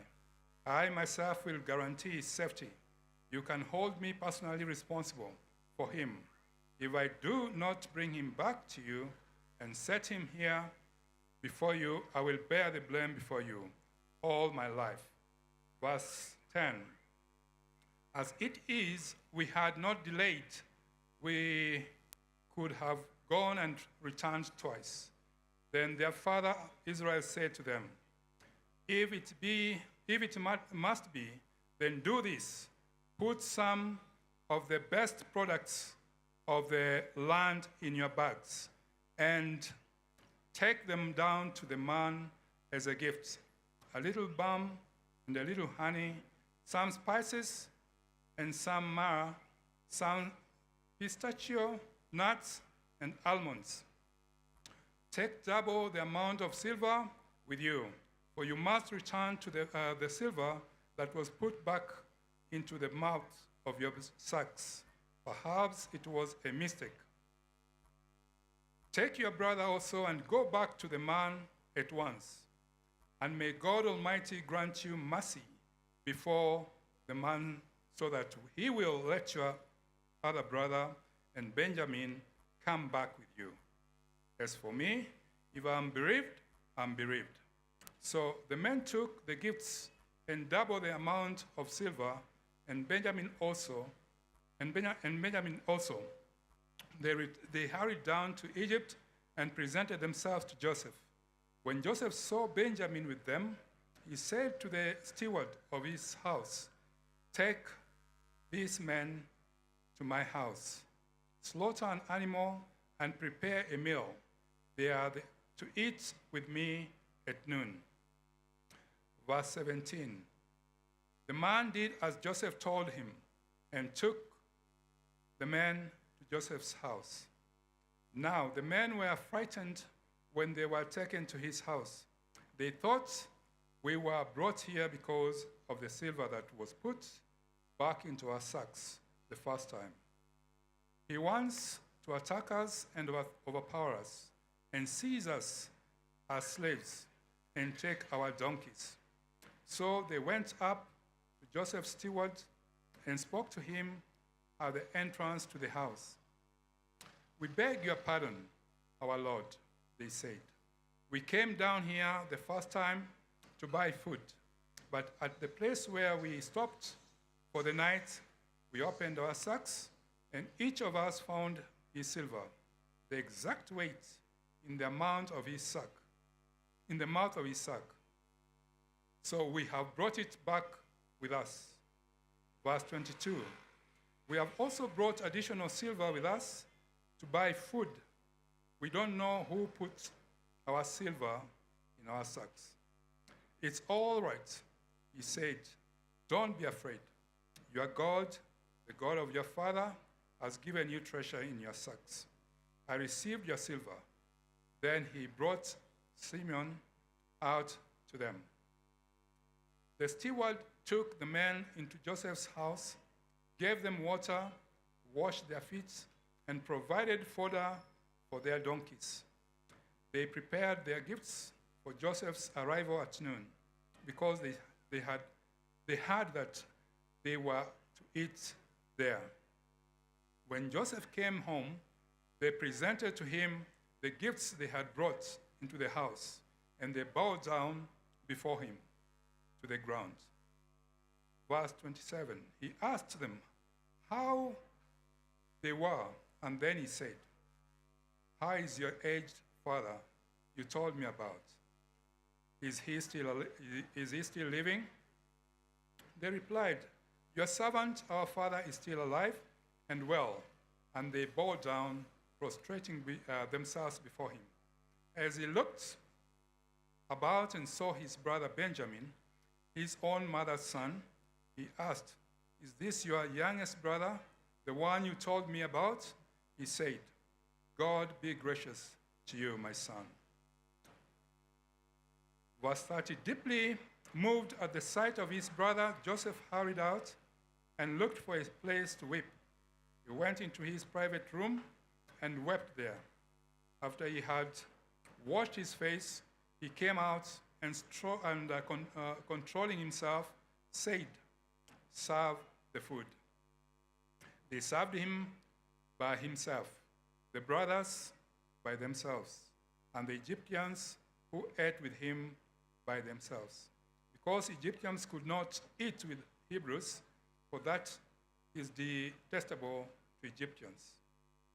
The men had been seated before him in the order of their ages, from the firstborn to the youngest. They looked at each other in astonishment. When portions were served to them from Joseph's table, Benjamin's portion was 5 times as much as anyone else's. So they feasted and drank freely with him.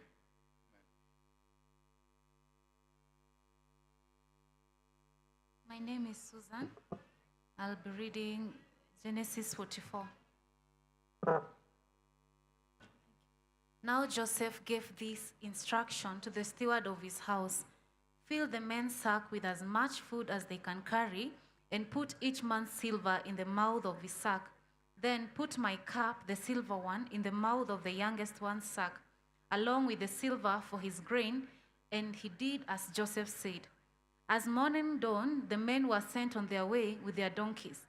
They had not gone far from the city when Joseph said to his steward, "Go after those men at once, and when you catch up with them, say to them, 'Why have you repaid good with evil? Isn't this the cup my master drinks from and also uses for his divination?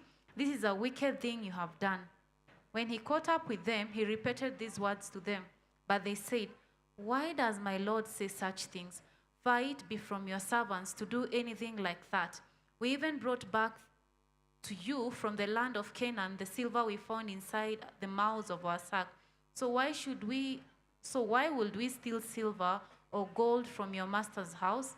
If any of your servants is found to have it, he will die, and the rest of us will become my lord's servants." Verse 10, "Very well, then," he said, "let it be as you say. Whoever is found to have it will be my slave. The rest of you will be free from blame." Each of them quickly lowered his sack to the ground and opened it. Then the steward proceeded to search, beginning with the oldest and ending with the youngest, and the cup was found in Benjamin's sack. At this, they tore their clothes.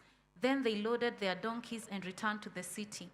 Joseph was still in the house when Judah and his brothers came, and they threw himself to the ground before him. Joseph said to them, "What is this that you have done? Don't you know that a man like me can find things out by divination? What can we say to my lord?" Judah replied, "What can we say? How can we prove our innocence? God has uncovered your servant's guilt. We are now my lord's slaves. We are ourselves and the one who was found to have the cup." But Joseph said, "Far be it from me to do such a thing.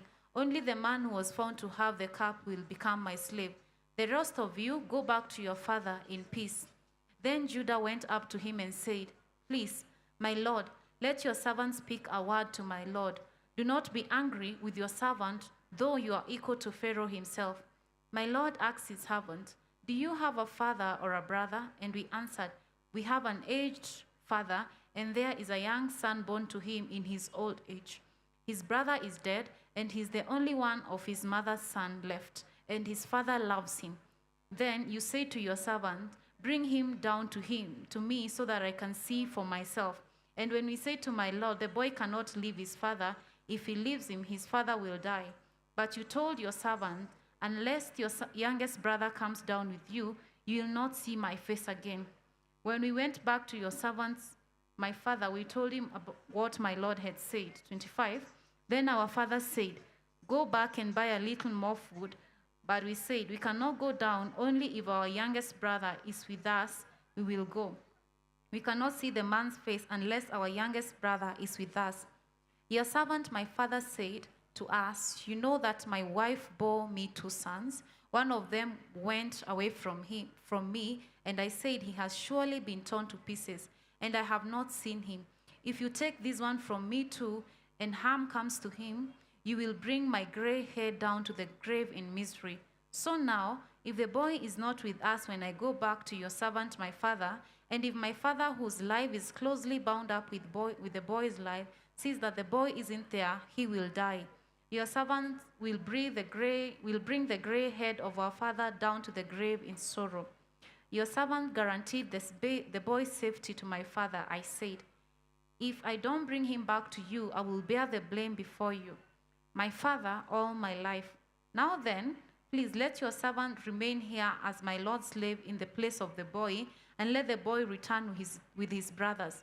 How can I go back to my father if the boy is not with me? No, do not let me see the mystery that will come upon my father.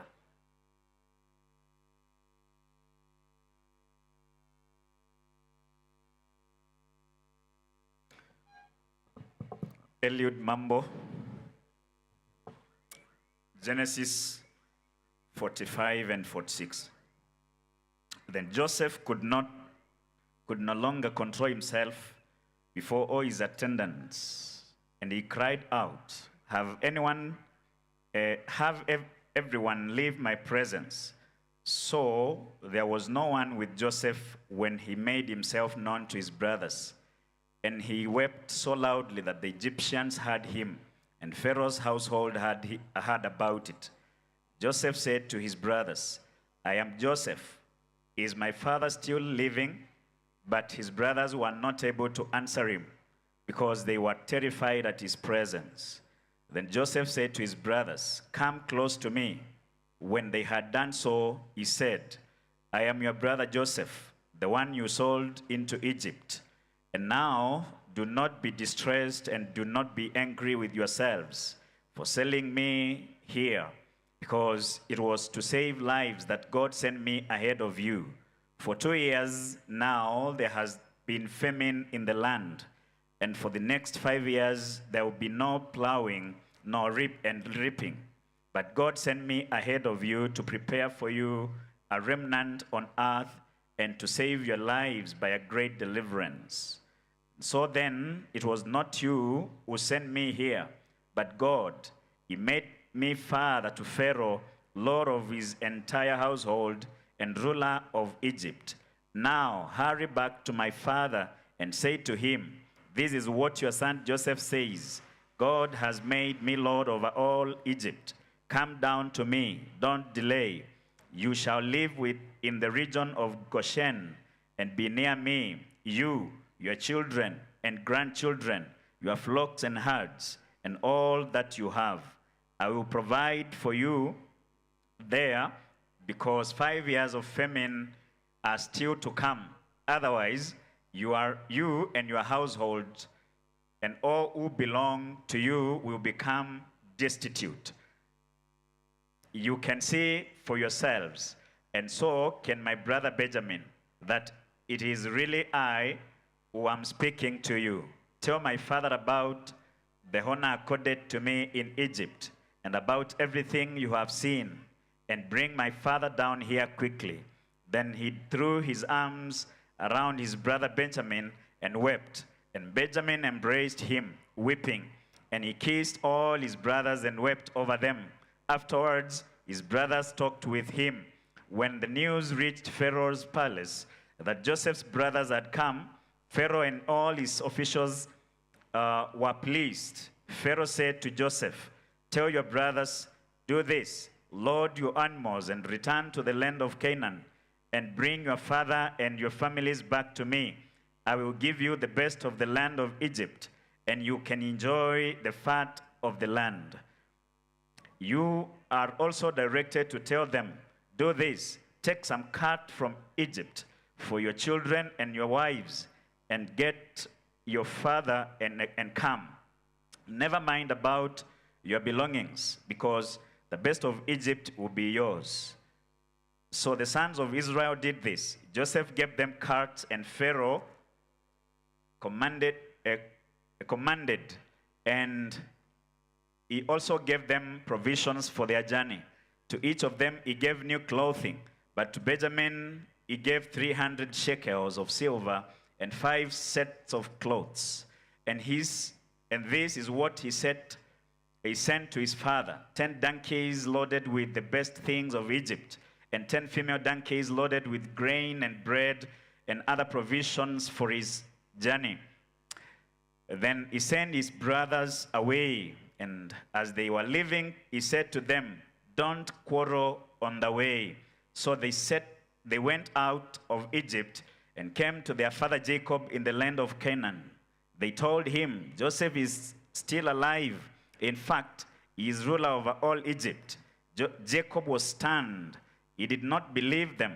But when they told him everything Joseph had said to them, and when he saw the cart Joseph had sent to carry him back, the spirit of their father Jacob revived. And Israel said, I am convinced my son Joseph is still alive. I will go and see him before I die. Chapter 46. So Israel set out all that was his, and when he reached Beersheba, he offered sacrifices to the Lord of his father Isaac. And God spoke to Israel in a vision at night and said, Jacob, Jacob. Here I am, he replied. I am God, the God of your father. He said, do not be afraid to go down to Egypt, for I will make you into a great nation there. I will go down to Egypt with you, and I will surely bring you back again, and Joseph's own hand will close your eyes. Then Jacob left Beersheba, and Israel's son took their father Jacob and their children and their wives in the carts that Pharaoh had sent to transport him. They also took with them their livestock and the possessions they had acquired in Canaan. And Jacob and all his offspring went to Egypt. He took with them to Egypt his sons and grandsons and his daughters and granddaughters, all his offspring. These are the names of the sons of Israel, Jacob and his descendants who went to Egypt. Reuben, the firstborn of Jacob, the sons of Reuben, Hanok, Palu, Hezron, and Carmi. The sons of Simeon, Jemuel, Jamin, Ohad, Jakin, Zoha, and Shaul, the son of a Canaanite woman. The sons of Levi, Gershon, Kohath, and Merari. The sons of Judah, Onan, Shelah, Perez, and Zerah. But and Onan had died in the land of Canaan. The sons of Perez, Hezron, and Hamul. The sons of Issachar, Tola, Pua, Jashub, and Shimron. The sons of Zebulun, Sared, Elon, and Jahalil. These were the sons of Leah, born to Jacob in Padan Aram, beside his daughter Dinah. These sons and daughters of his were 33 in all. The sons of Gad, Ziphon, Hagi, Shun, Esbon, Eri, Arodi, and Ereri. The son of Asher, Imnah, Ishva, Hishvi, and Beriah. Their sister was Sarah. The son of Beriah, Heber, and Milkiel. These were the children born to Jacob by Zilpah, whom Laban had given to his daughter Leah, 16 in all. The sons of Jacob's wife, Rachel, Joseph and Benjamin. In Egypt, Manasseh and Ephraim were born to Joseph by Asnath, daughter of Potipharah, priest of On. The sons of Benjamin, Bela, Becca, Hashbel, Gera, Naaman, Ehi, Rosh, Maphim, Upim, and Ard. These were the sons of Rachel who were born to Jacob, 14 in all. The son of Dan, Hushim. The son of Naphtali, Heziel, Gon, Jezer, and Shilem. These were the sons born to Jacob by Bilhah, whom Laban had given to his daughter Rachel, 7 in all. All these, or those who went to Egypt with Jacob, those who were his direct descendants, not counting his sons' wives, numbered 66 persons, with the 2 sons who had been born to Joseph in Egypt. The members of Jacob's family, which went to Egypt, were 70 in all. Then Jacob sent Judah ahead of him to Joseph to get directions to Goshen. When they arrived in the region of Goshen, Joseph had his chariot made ready and went to Goshen to meet his father Israel. As soon as Joseph appeared before him, he threw his arms around his father and wept for a long time. Israel said to Joseph, "Now I am ready to die, since I have seen for myself that you are still alive." Then Joseph said to his brothers and to his father's household, "I will go up and speak to Pharaoh, and will say to him, 'My brothers and my father's household who are living in the land of Canaan have come to me. The men are shepherds. They tend livestock, and they have brought along their livestock and herds and everything they own. When Pharaoh calls you in and asks, "What's your occupation?" you should answer, "Your servants have tended livestock from our boyhood on, just as our fathers did." Then you will be allowed to settle in the region of Goshen, for all shepherds are detestable to the Egyptians.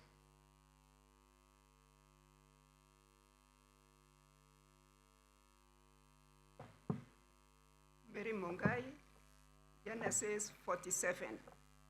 Joseph went and told Pharaoh, "My father and brothers, with their flocks and herds and everything they own, have come from the land of Canaan and are now in Goshen." He chose 5 of his brothers and presented them before Pharaoh. Pharaoh asked the brothers, "What is your occupation?" "Your servants are shepherds," they replied to Pharaoh, "just as our fathers were." They also said to him, "We have come to live here a while because the famine is severe in Canaan, and your servants' flocks have no pasture. So now, please, let your servants settle in Goshen." Pharaoh said to Joseph, "Your father and your brothers have come to you, and the land of Egypt is before you.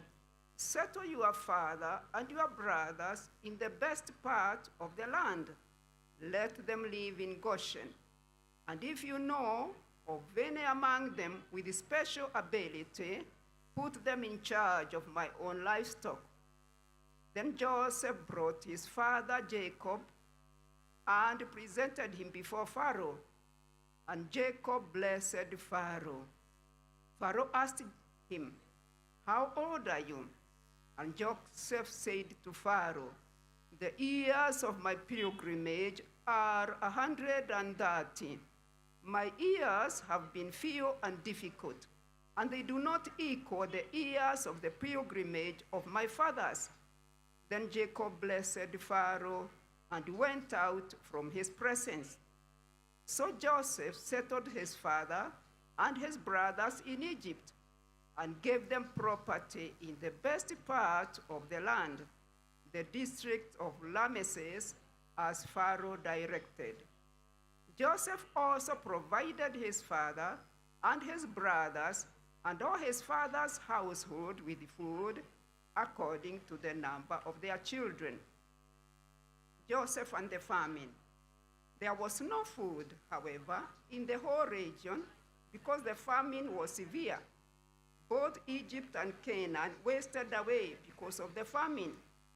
Joseph collected all the money that was to be found in Egypt and Canaan in payment for the grain they were buying, and he brought it to Pharaoh's palace. When the money of the people of Egypt and Canaan was gone, all Egypt came to Joseph and said, "Give us food. Why should we die before your eyes?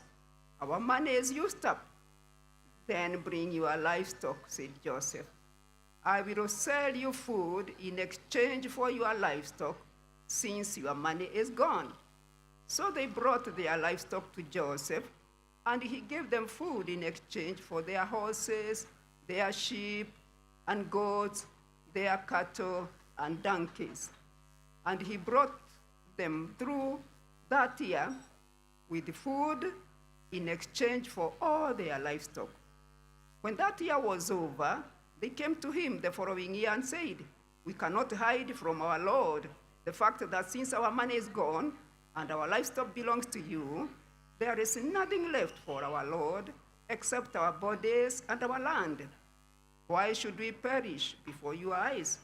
We and our land as well. Buy us and our land in exchange for food, and we, with our land, will be in bondage to Pharaoh. Give us seed so that we may live and not die, and that the land may not become desolate." So Joseph bought all the land in Egypt for Pharaoh. The Egyptians, one and all, sold their fields because the famine was too severe for them. The land became Pharaoh's, and Joseph reduced the people to servitude from one end of Egypt to the other. However, he did not buy the land of the priests because they received a regular allotment from Pharaoh and had food enough from the allotment Pharaoh gave them. That is why they did not sell their land. Joseph said to the people, "Now that I have bought you and your land today for Pharaoh, here is seed for you, so you can plant the ground. But when the crop comes in, give a fifth of it to Pharaoh. The other 4/5 you may keep as seed for the fields and as food for yourselves and your households and your children." "You have saved our lives," they said. "May we find favor in the eyes of our Lord. We will be in bondage to Pharaoh." So Joseph established it as a law concerning land in Egypt, still in force today, that a fifth of the produce belongs to Pharaoh. It was only the land of the priests that did not become Pharaoh's. Now the Israelites settled in Egypt in the region of Goshen. They acquired property there and were fruitful and increased greatly in number. Jacob lived in Egypt 17 years, and the years of his life were 147.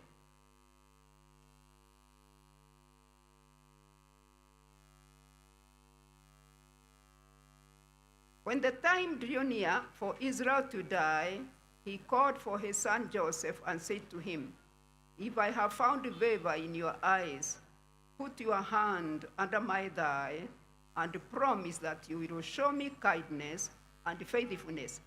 Do not bury me in Egypt, but when I rest with my fathers, carry me out of Egypt and bury me where they are buried." "I will do so. I will do as you say," he said. "Swear to me," he said. Then Joseph swore to him, and Israel worshipped as he leaned on the top of his staff. Manasseh and Ephraim. Sometime later, Joseph was told, "Your father is ill." So he took his 2 sons, Manasseh and Ephraim, along with him. When Jacob was told, "Your son Joseph has come to you," Israel rallied strength and sat up on the bed. Jacob said to Joseph, God Almighty appeared to me at Luz in the land of Canaan, and there he blessed me and said to me, I am going to make you fruitful and will increase your numbers.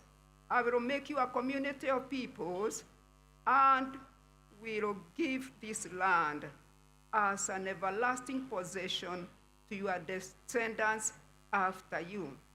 Now then, your two sons born to you in Egypt before I came to you here will be reckoned as mine. Ephraim and Manasseh will be mine, just as Reuben and Simeon are mine. Any children born to you after them will be yours. In the territory they inherit, they will be reckoned under the names of their brothers. As I was returning from Padam, to my sorrow, Rachel died in the land of Canaan while we were still on the way, a little distance from Ephrathah. So I buried her there, beside the road to Ephrathah, that is Bethlehem. When Israel saw the sons of Jephthah, he asked, who are these? They are the sons God has given me here, Joseph said to his father. Then Israel said, bring them to me so I may bless them. Now Israel's eyes were failing because of old age, and he could hardly see. So Joseph brought his sons close to him, and his father kissed them and embraced them. Israel said to Joseph, I never expected to see your face again, and now God has allowed me to see your children too. Then Joseph removed them from Israel's knees and bowed down with his face to the ground. And Joseph took both of them, Ephraim on his right towards Israel's left hand, and Manasseh on his left towards Israel's right hand, and brought them close to him. But Israel reached out his right hand and put it on Ephraim's hand, though he was the younger, and crossed his arms. He put his left hand on Manasseh's hand, even though Manasseh was the firstborn. Then he blessed Joseph and said, may the God before whom my fathers, Abraham and Isaac, walked, the God who has been my shepherd all my life to this day, the angel who delivered me from all harm, may he bless these boys. May they be called by my name and the names of my fathers, Abraham and Isaac, and may they increase greatly upon the earth. When Joseph saw his father placing his right hand on Ephraim's head, he was displeased. So he took hold of his father's hand to move it from Ephraim's head to Manasseh's head. Joseph said to him, no, father, no, my father, this one is the firstborn. Put your right hand on his head. But his father refused and said, I know, my son, I know. He too will become a people, and he too will become great. Nevertheless, his younger brother will be greater than him, and his descendants will become a group of nations. He blessed them that day and said, in your name will Israel pronounce these blessings. May God make you like Ephraim and Manasseh. So he put Ephraim ahead of Manasseh. Then Israel said to Joseph, I am about to die, but God will be with you and take you back to the land of your fathers, and to you as one who is over your brothers, I give the ridge of Lad. I took from the Amorites with my sword and my bow.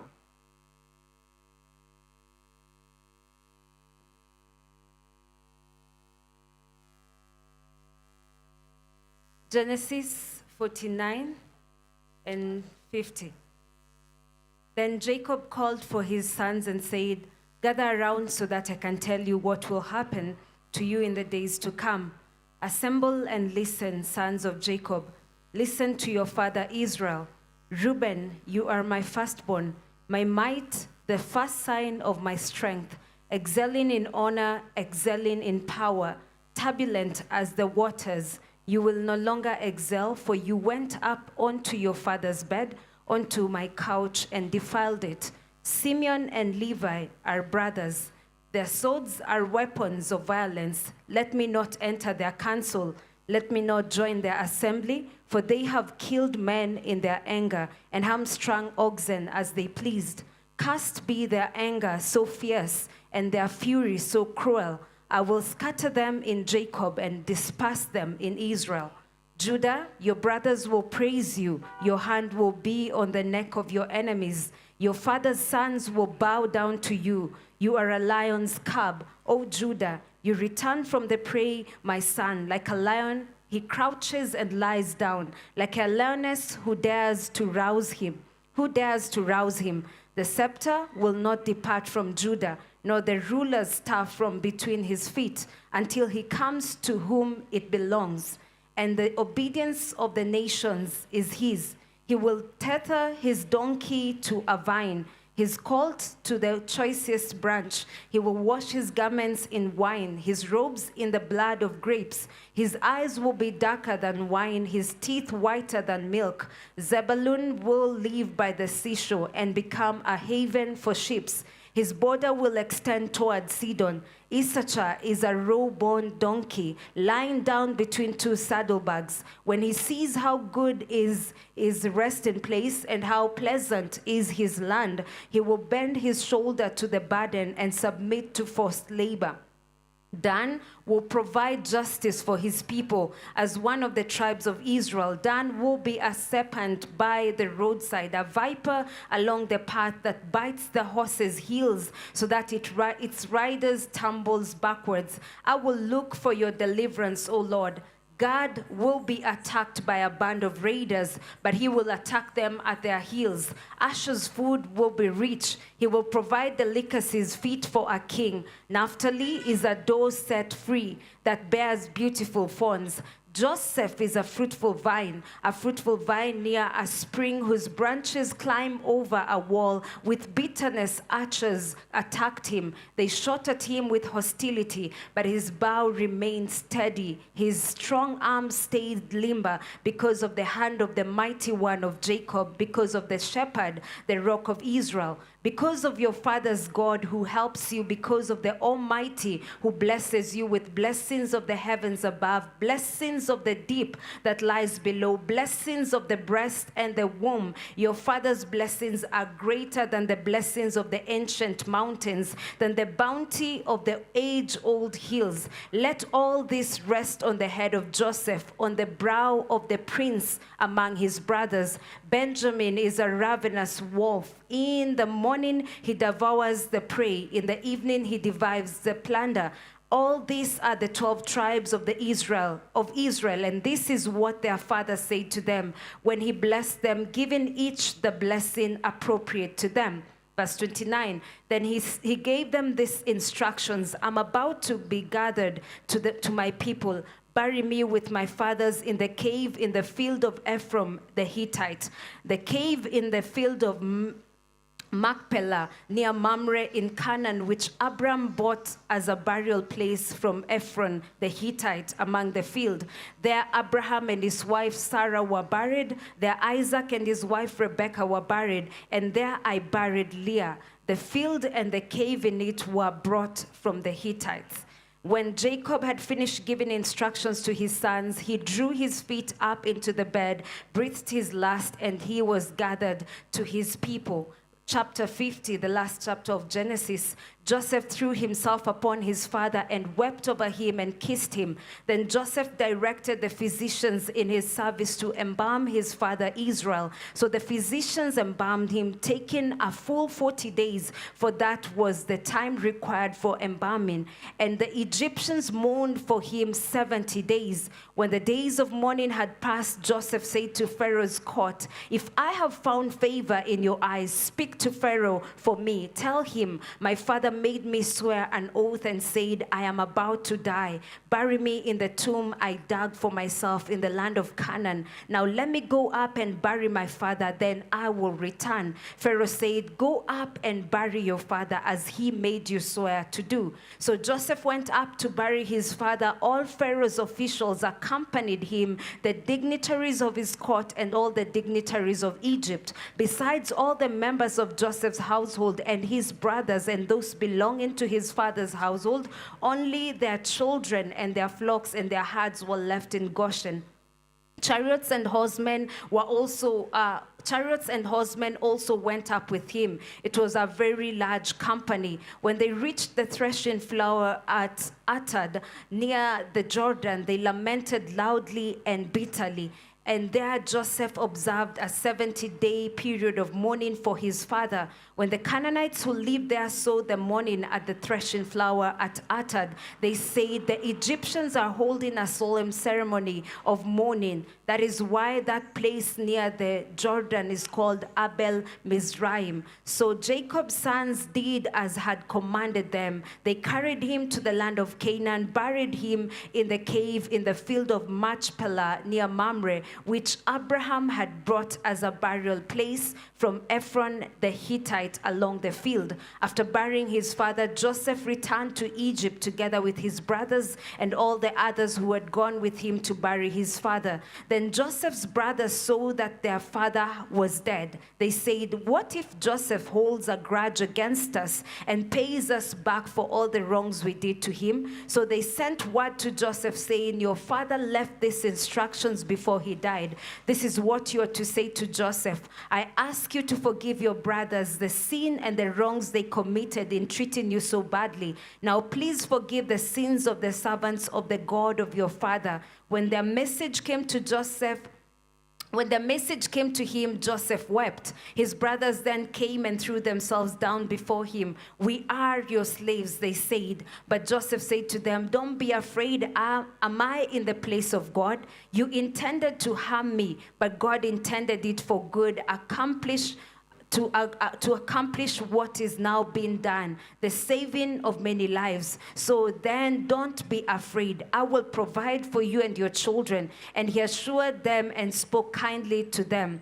Joseph stayed in Egypt along all his father's family. He lived 110 years, and so the third generation of Ephraim's children and also the children of Machir, son of Manasseh, were placed at birth on Joseph's knees. Then Joseph said to his brothers, I am about to die, but God will surely come to your aid and take you up out of this land to the land he promised on oath to Abraham, Isaac, and Jacob. And Joseph said, may the sons of Israel swear an oath and said, God will surely come to your aid, and then you must carry my bones up from this place. So Joseph died at the age of 110, and after they embalmed him, he was placed in a coffin in Egypt.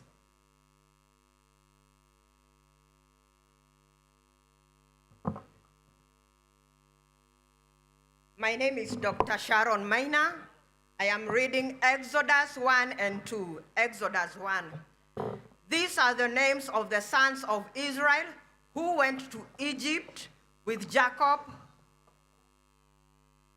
each with his family: Reuben, Simeon, Levi, Judah, Issachar, Zebulun, and Benjamin, Dan and Naphtali, Gad and Asher. The descendants of Jacob numbered 70. In all, Joseph was already in Egypt. Now Joseph and all his brothers and all that generation died.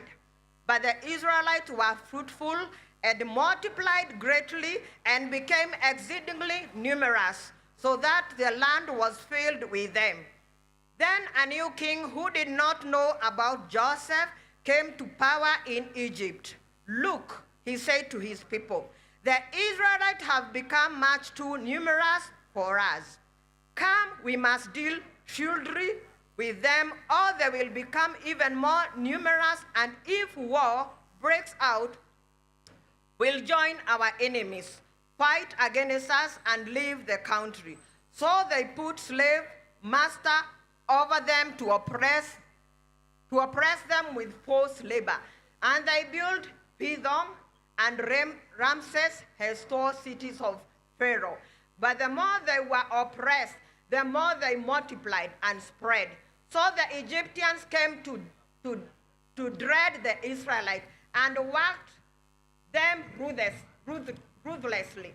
They made their lives bitter with hard labor in brick and mortar, and with all kinds of work in their fields. In all their hard labor, the Egyptians used them ruthlessly. The king of Egypt said to the Hebrew midwives, whose names were Shiphrah and Puah, when you help the Hebrew women in childbirth and observe them on the delivery stool, if it is a boy, kill him, but if it is a girl, let her live.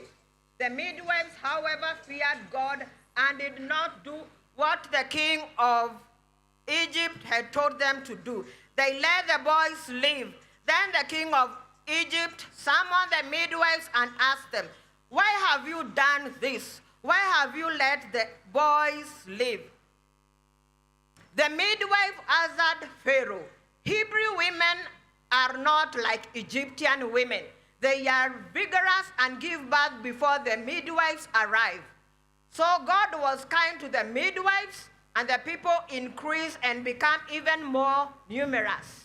And because the midwives feared God, he gave them families of their own.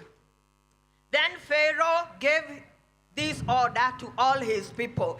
Every boy that is born, you must throw into the Nile, but let every girl live. Exodus 2. Now a man of the house of Levi married a Levite woman, and she gave pregnant and gave birth to a son. When he saw that he was a fine child, she hid him for 3 months. But when she could hide him no longer, she got a papyrus basket for him and coated it with tar and pitch. Then she placed the child in it and put it among the reeds along the bank of the Nile. His sister stood at a distance to see what would happen to him.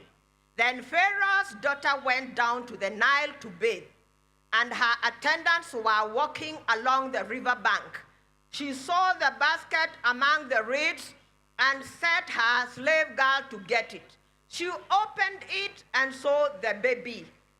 He was crying, and she felt sorry for him. This is one of the Hebrews' babies, she said. Then his sister asked Pharaoh's daughter, shall I go and get one of the Hebrew women to nurse the baby for you? Yes, go, she answered. And the girl went and got the baby's mother. Pharaoh's daughter said to her, take this baby and nurse him for me, and I will pay you. So the woman took the baby and nursed him. When the child grew older, she took him to Pharaoh's daughter, and he became her son. She named him Moses, saying, I drew him out of the water. Verse 11. One day, after Moses had grown up, he went out to where his own people were and watched them at their hard labor. He saw an Egyptian beating a Hebrew, one of his own people. Glancing his way and that and seeing no one, he killed the Egyptian and hid him in the sand. The next day, he went out and saw 2 Hebrews fighting. He asked the one in the wrong, why are you hitting your fellow Hebrew? The man said, who made you ruler and judge over us? Are you thinking of killing me as you killed the Egyptian? Then Moses was afraid and thought, what I did must have become known. When Pharaoh heard this, he tried to kill Moses, but Moses fled from Pharaoh and went to live in Midian. where he sat down by a well. Now a priest of Midian had 7 daughters, and they came to draw water and fill the troughs to water their father's flock. Some shepherds came along and drove them away, but Moses got up and came to their rescue and watered their flock. Verse 18. When the girls returned to Reuben, their father, he asked them, "Why have you returned so early today?" They answered, "An Egyptian rescued us from the shepherds. He even drew water for us and watered the flock." "And where is he?" he asked his daughters. "Why did you leave him? Invite him to have something to eat." Moses agreed to stay with the man who gave his daughter Zipporah to Moses in marriage. Zipporah gave birth to a son, and Moses named him Gershom, saying, "I have become an alien in a foreign land." During that long period, the king of Egypt died. The Israelites groaned in their slavery and cried out, and their cry for help because of their slavery went up to God. God heard their groaning, and he remembered his covenant with Abraham, with Isaac, and with Jacob. So God looked on the Israelites and was concerned about them. Thank you.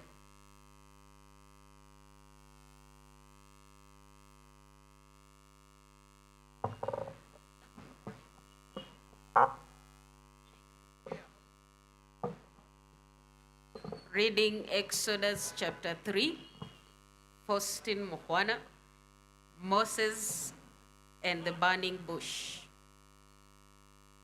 Now Moses was tending the flock of Jethro, his father-in-law, the priest of Midian, and he led the flock to the far side of the desert and came to Horeb, the mountain of God.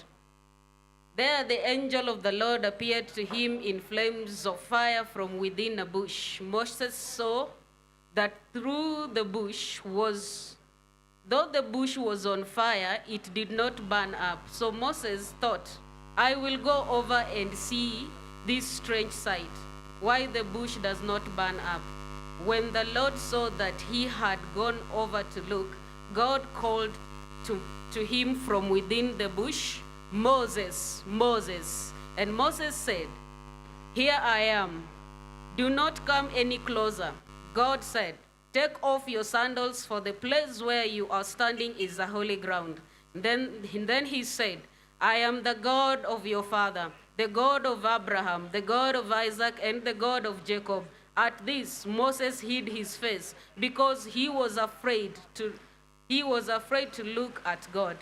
The Lord said, I have indeed seen the misery of my people in Egypt. I have heard them crying out because of their slave drivers, and I am concerned about their suffering. So I have come down to rescue them from the hand of the Egyptians and to bring them up out of that land into a good and spacious land, a land flowing with milk and honey, the home of the Canaanites, Hittites, Amorites, Perizzites, Hivites, and Jebusites.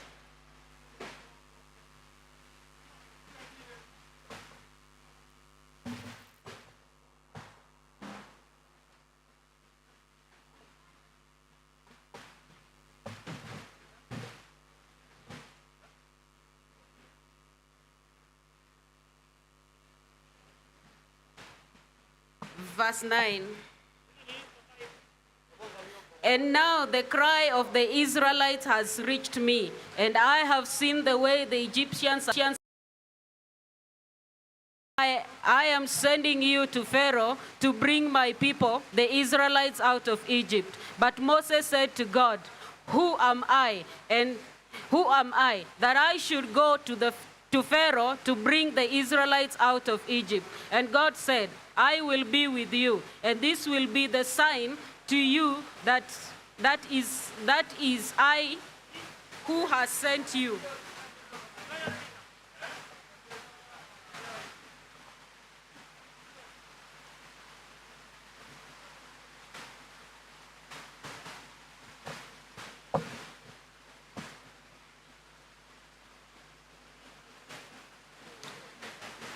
Verse 12. And God said, I will be with you, and this will be the sign to you that it is I who has sent you. When you have brought the people out of Egypt, you will worship God on this mountain. Moses said to God, suppose I go to the Israelites and say to them, the God of your fathers has sent me to you, and they ask me, what is his name? Then what shall I tell them? God said to Moses, I am who I am. This is what you are to say to the Israelites. I am has sent me to you. God also said to Moses, say to the Israelites, the Lord, the God of your fathers, the God of Abraham, the God of Isaac, the God of Jacob, has sent me to you. This is my name forever, the name by which I am to be remembered from the generation to generation. God assembled the elders of Israel and said to them, the Lord, the God of your fathers, the God of Abraham, Isaac, and Jacob, appeared to me and said, I have watched over you and have seen what has been done to you in Egypt, and I have promised to bring you up out of your misery in Egypt into the land of the Canaanites, Hittites, Amorites, Perizzites, Hivites, and Jebusites, a land flowing with milk and honey. The elders of Israel will listen to you. Then you and the elders are to go to the king of Egypt and say to him, the Lord, the God of the Hebrews, has met with us. Let us take a 3-day journey into the desert to offer sacrifices to the Lord our God. But I know that the king of Egypt will not let you go unless a mighty hand compels him. So I will stretch out my hand and strike the Egyptians with all the wonders that I will perform among them. After that, he will let you go. And I will make the Egyptians favorably disposed towards these people, and that when you leave, you will not go empty-handed. Every woman is to ask her neighbor and any woman living in her house for articles of silver and gold and for clothing, which you will put on your sons and daughters, and so you will plunder the Egyptians.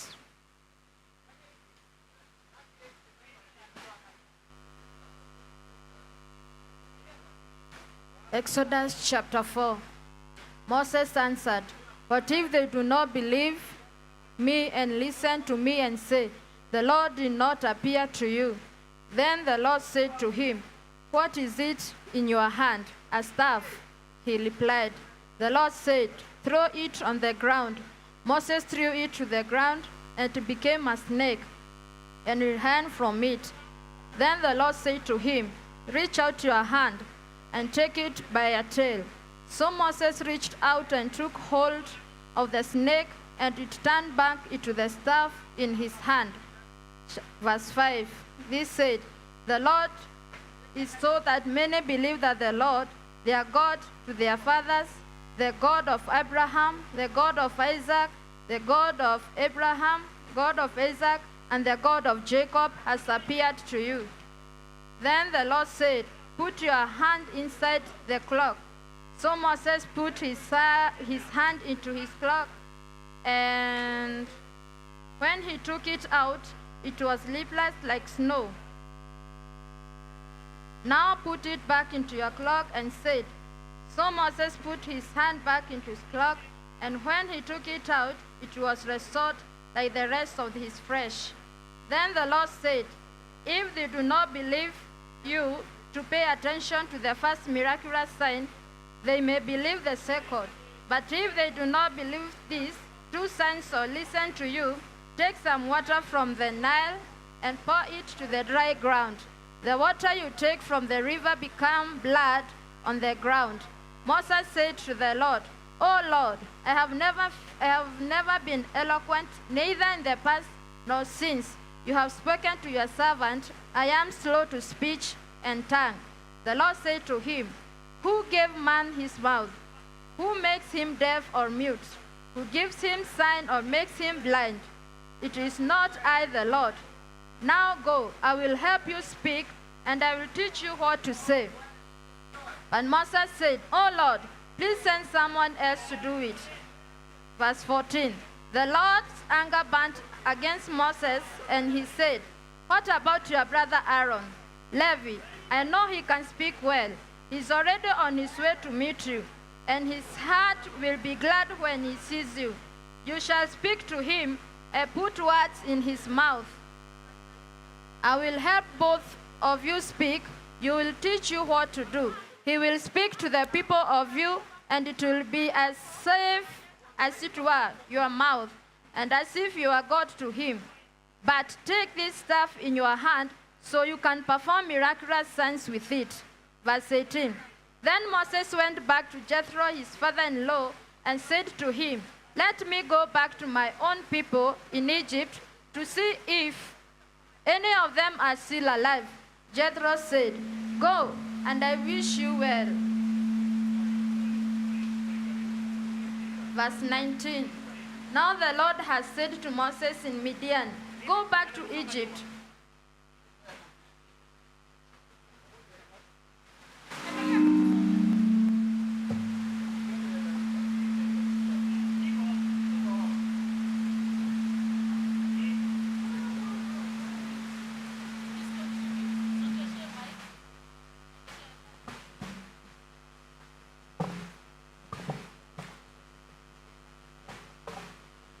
Verse 19.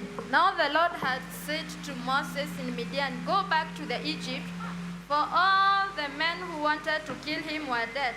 So Moses took his wife and sons, put them on a donkey, and started back to the Egypt, and he took the staff and God in his hand. The Lord said to Moses, When you return to Egypt, see that you perform before Pharaoh all the wonders I have given the powers to do. But I will harden his heart so that he will not let people go. Then say to Pharaoh, This is what the Lord says, Israel is my firstborn son.